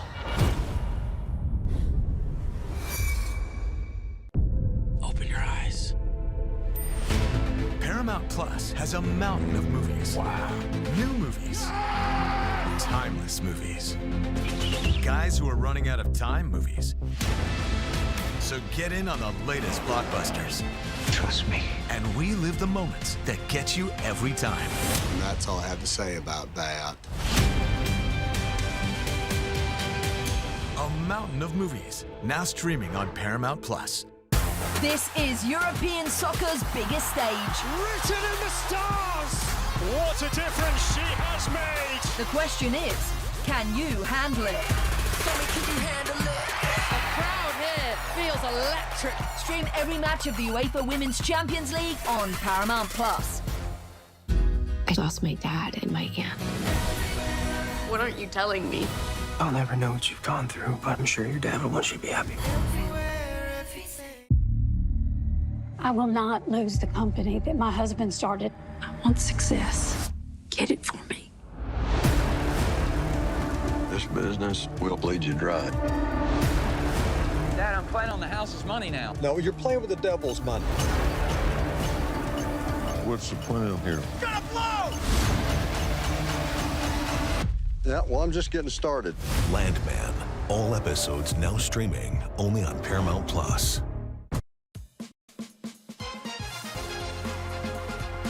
All right, welcome back into the show. I'm Conrad Dino alongside Chuck, Chase, and Chuck and Big Tones. And we've had a spirited conversation for the first segment. The second segment, we want to talk a little bit about Mauricio Pochettino and his roster. Do you feel like he knows who he wants? Is there more evaluating at this point? Because all he has is club to evaluate. And maybe take it another step further here. Who do you think helped themselves throughout this camp? Let's just... Matt Freese. Matt Freese helped. Trusty. Austin Trusty helped. I think McKenzie. McKenzie helped. Freeman. We've named 4 defenders and a goalkeeper. We gave up 7 goals over 2 games. But I agree with you on these 4. Ajiman. Mm-hmm. Yeah, he scored, and I thought he was dangerous. Got on the helped himself. Wasn't he already in Poach's plans? Yeah, but just in over just the solidifying. These 2 games, as he has. Also, we should say not just helping to get on the roster, but also helping to maybe get in the starting 11. Oh, that's different. Ajiman's not going to get in the starting. No, but I'm saying it could be both. Think it can be both. Could start a game in the World Cup. Not the first 2. Not the first one for sure. He's not going to start that one. That's Balogun. Yeah, I think you go. Okay, and so what about Berhalter? Where are you on Berhalter? So Johnny, I think, did enough to be in the conversation. 45 minutes, obviously. Love to have seen it. I wish he was available for this Portugal game. I think there's a bunch of guys that are bubble guys, right? Berhalter's one of those bubble guys for me. Yeah. Mm-hmm. So Cardoso bubble guy? For me, Tessman's on the team. I think the fact that Cardoso. I think Johnny will end up making Madrid, I think Johnny makes the roster. Johnny makes the roster. He made an improvement that he'll make the roster. Okay. All right. So then that leaves Berhalter, Roldan. I think Berhalter, Roldan, Morris. Aiden Roldan Morris, did not help himself. They're bubble guys at best. I don't think Aiden Morris hurt himself tonight. I just don't think he makes the roster. There was a couple little plays that if I nitpicked him and compared him to some of the other guys, I thought that he could have made a difference on both goals and didn't. So that's me kind of getting into the weeds. If you're really starting to like, how are we going to distinguish one player from another? I need him to make those plays. And so I agree with you. Ultimately, coming into it, I don't think he was going to make it. I agree with you, but I don't think he makes the roster. Okay. In the end. Well, so then we're in agreement. we just got there different ways. All right, let's take a look at a starting 11 that people smarter than me put together behind the scenes. And that was me. I guess we came together and did this. This is the call it what you want ideal starting 11. Ideal is a really strong word for the first game against Paraguay on June 12th at SoFi Stadium in LA, World Cup opener for us. Matt Freese, Trusty, I'm still, I mean, I'd have him there. McKenzie or Trusty, would you say at this point? You could put McKenzie, McKenzie would play there too. Richards, Freeman, Tyler Adams, Weston McKinney. I feel like McKinney there is probably a smarter move than putting another defensive player. There, man, because he's going to get forward, and then he's going to give you the defensive work. Right. He'll always do the work. He'll always get in the box. Right. Doesn't matter. You watch him at Juventus. Doesn't matter where he plays. Left back, right back, the number 10. He's played as a false 9. No matter where he plays, he finds himself in the box. Yeah. And somehow he finds him, like tonight, early in the game, he finds himself open in the box. As if you don't know he's coming, right? Because he picks the right time. That you know, as a center back, as a defensive midfielder, that run from late in the box is one of the most difficult things to defend. Right.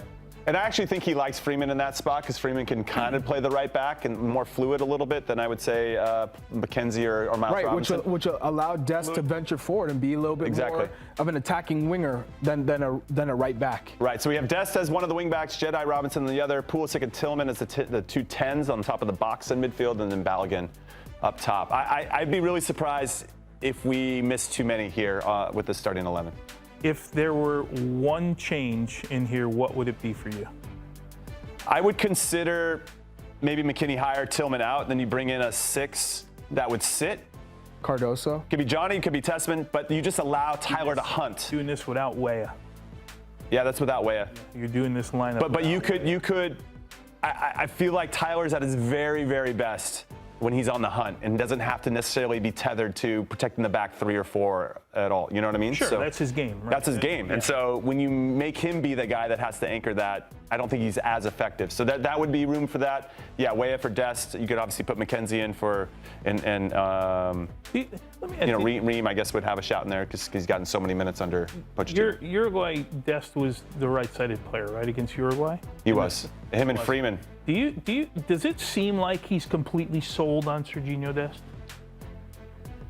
It doesn't feel that way. I don't. I have no idea. Yeah. Just like the outside looking in, it doesn't feel to me like he's completely sold by on Serginho Dest. I don't know. Do you feel different? I think the part that I'm struggling with is that Serginho is going to be missing an extended amount of time coming back from this injury, and how fit is he going into the World Cup camp? That's going to be, one of those things that you have to feel. And is he back to where he is at his peak, or is he still building himself up, to that point? But we're gonna give Gio Reyna an opportunity, right? What was it? January 17th was the last time he played. Who knows what it's going to look like between now and the time that you have to pick this roster? But we're going to make a concession for him and not Serginho Dest, who, for me, if Dest is healthy, he makes the team. It's just a matter of whether he starts. Right, that's what I think. That's what we're talking about. Yeah. I mean, it's going to be late in the cycle, but I got to take a chance on him. Because if you're going to talk about did he say he wants to be a team getting to the semifinals of the World Cup the other day? Right? Isn't that where Mauricio Pochettino? Like, you're playing another 4 weeks after that.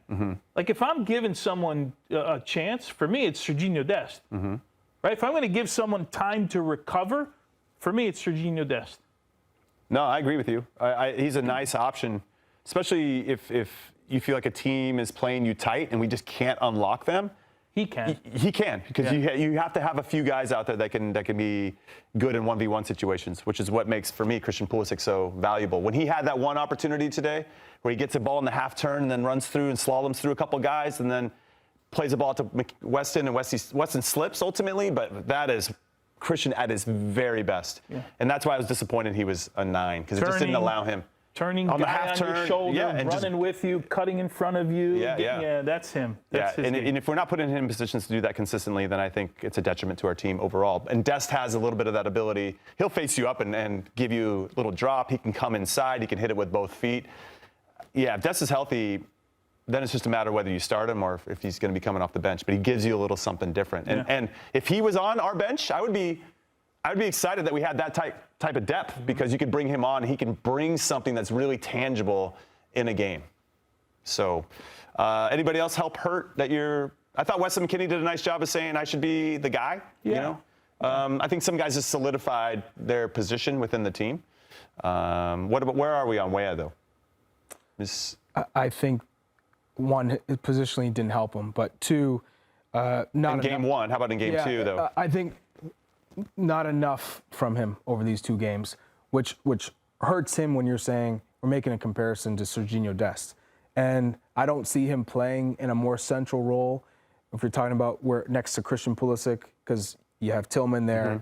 You've got, I think this opens up a door for Zendejas possibly to come back in, and if he's able to continue keep his form. Yeah, keep that form high, because what we saw was a lack of creativity.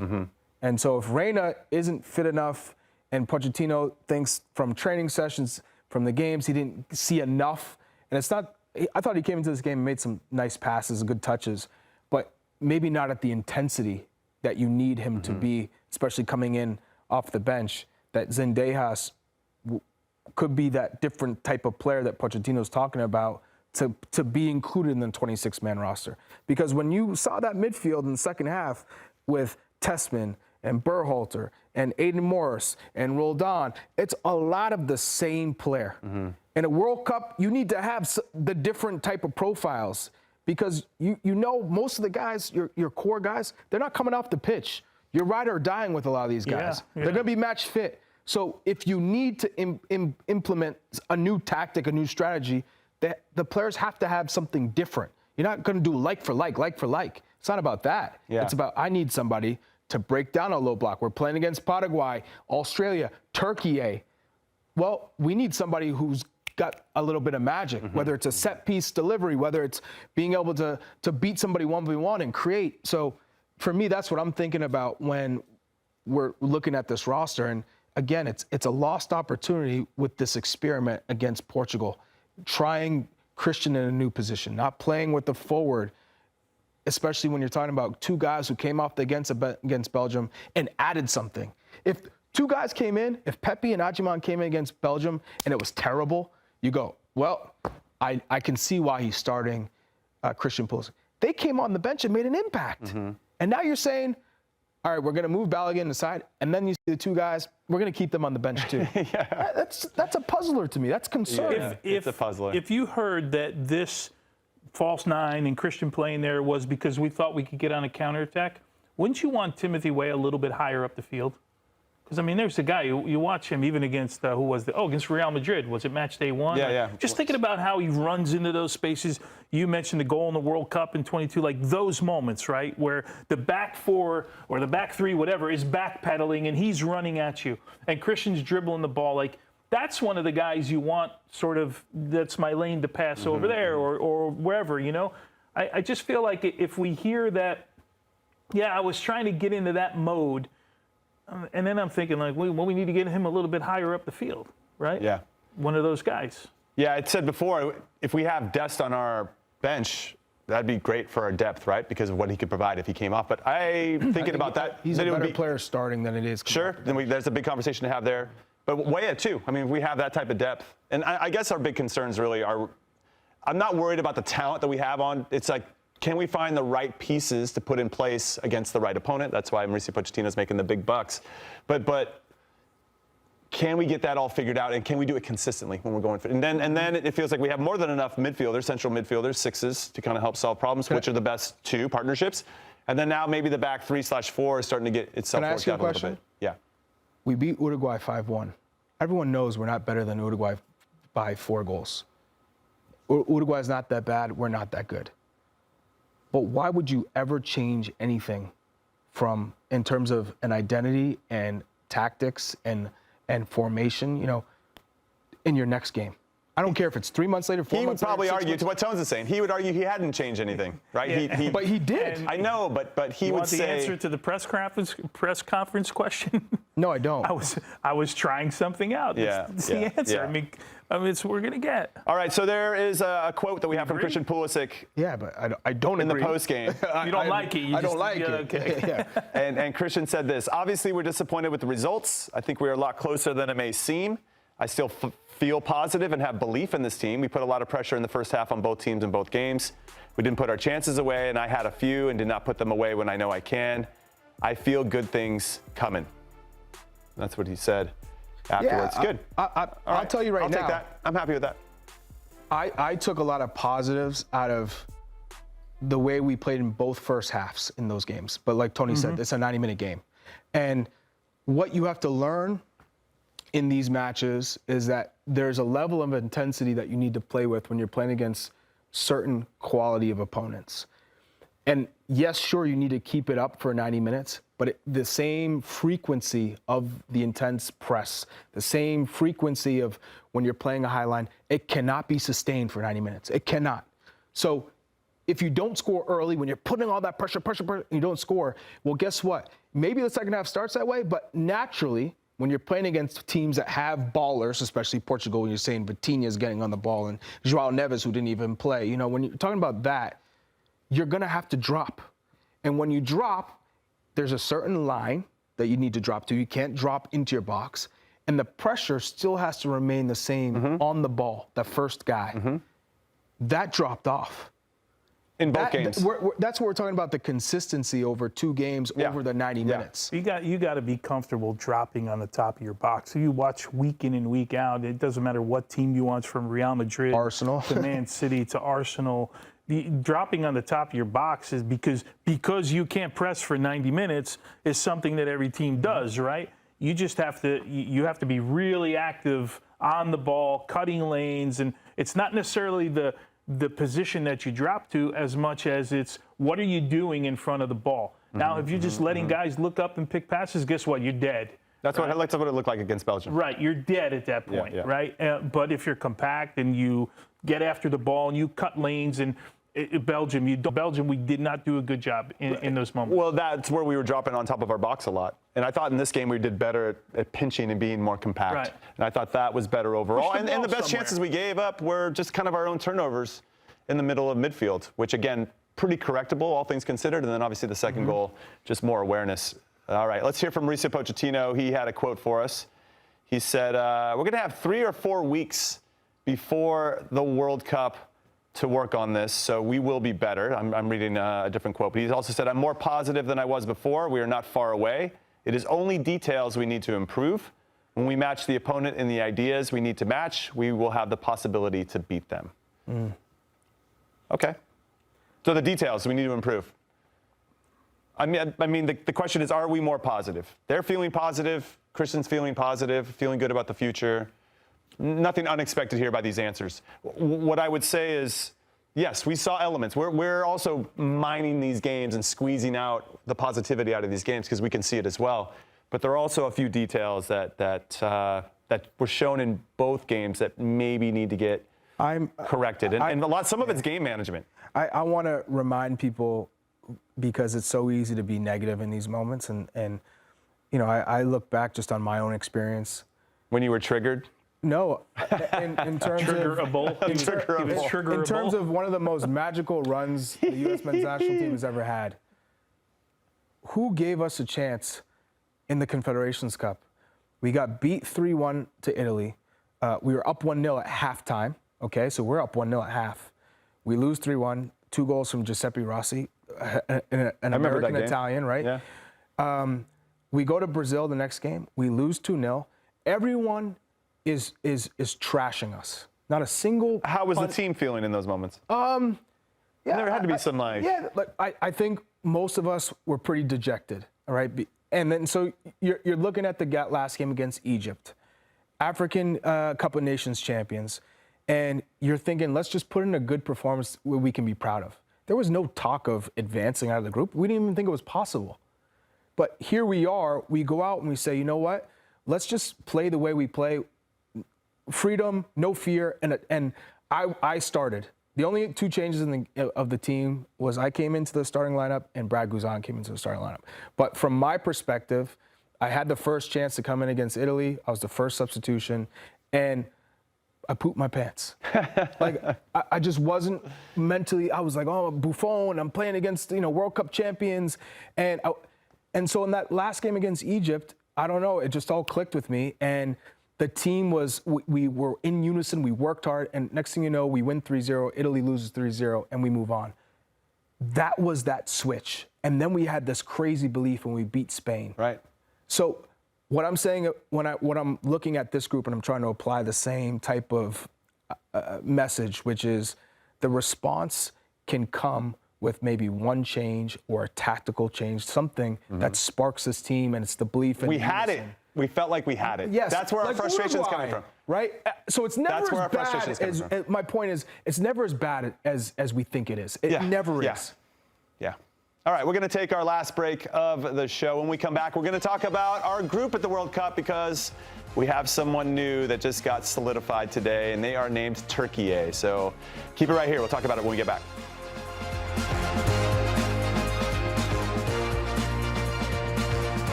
At the start of every year, I find myself wondering again, constantly questioning life's mysteries. Could I make it in the UFC octagon?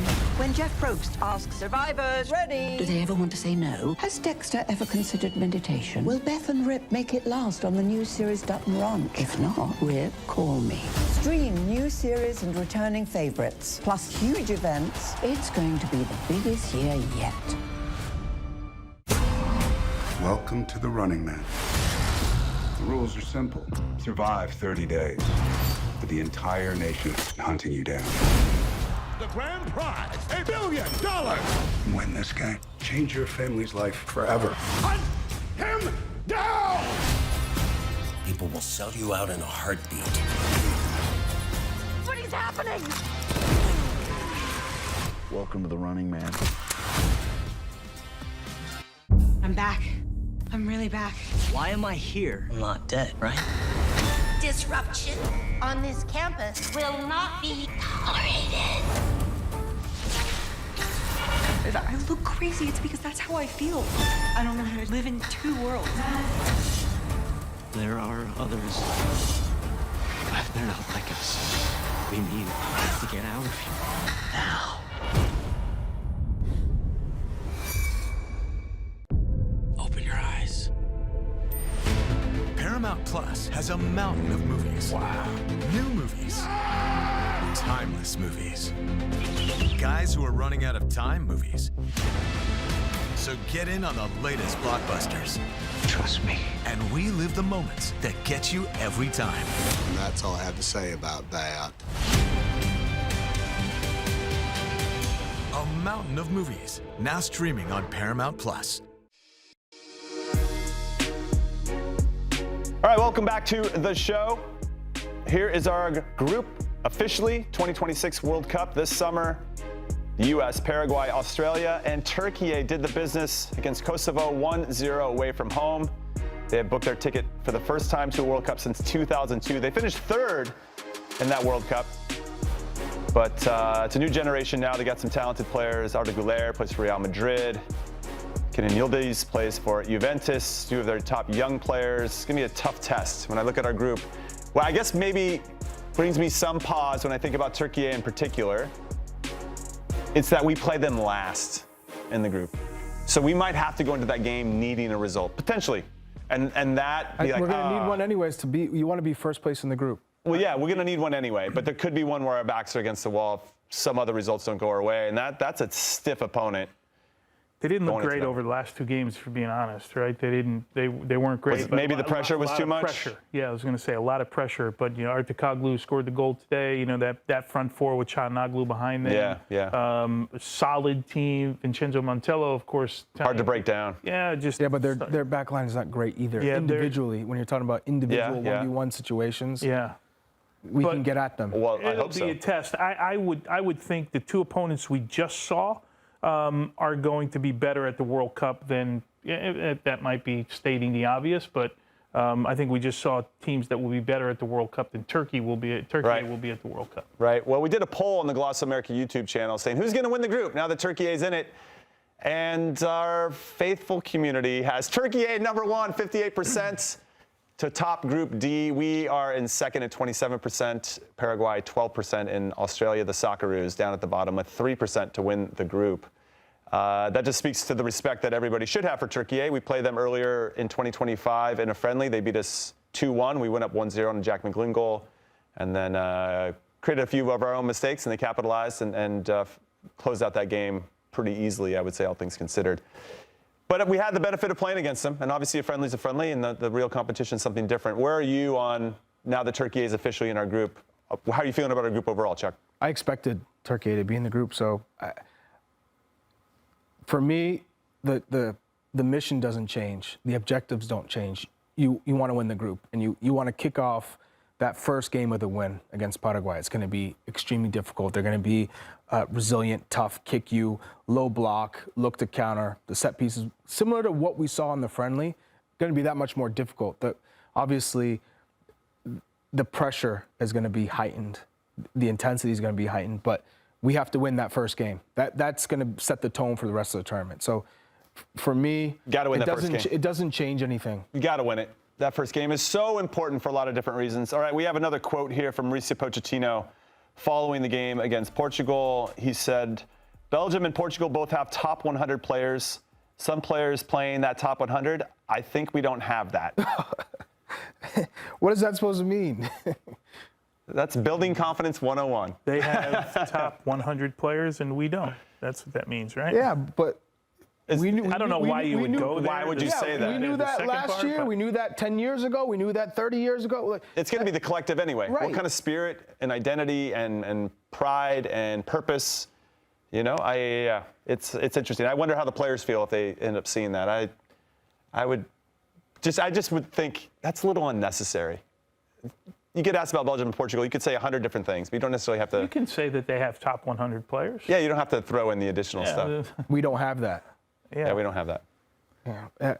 I don't know. I don't know if his intention is to humble the players. I don't know if his intention is to humble the fans and kind of reset the expectations. It's one of those things. It's either I'm trying to basically send a message to the group, you're not that good. You're not as good as you think you are. Either that, or B, to the fans who all expect the U.S. to be beating Belgium and to be beating Portugal, to basically say, hey, reset your expectations and let's just hope we can compete because we're not that good.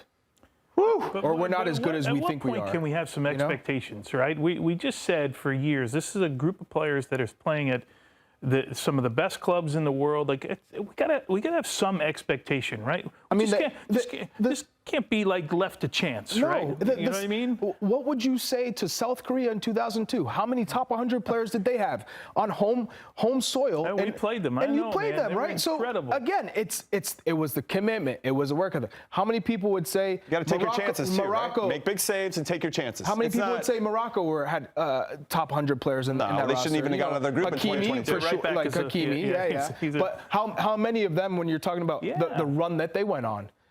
They went on an incredible run, and it's about the team spirit combined with limiting your mistakes and capitalizing on your opportunities. It's a lot more simple than we're making it out to be. Of course, you have to, make sure you're not giving up those free shots at the top of your box, right? Those are little things. So Tones, just because we're getting close to closing out the show here, going into the 2002 World Cup, we didn't win too many games in the run-up to that. And then we turned it on. We obviously played well in some of those games.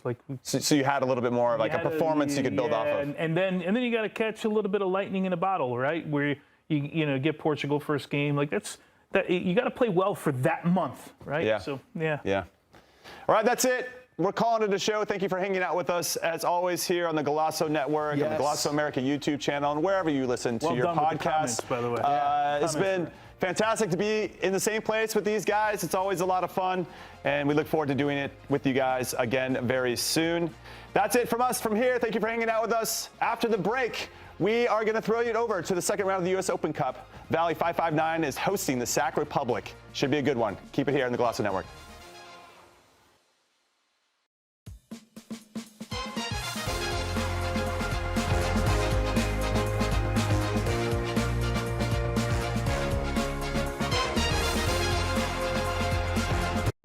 At the start of every year, I find myself wondering again, constantly questioning life's mysteries.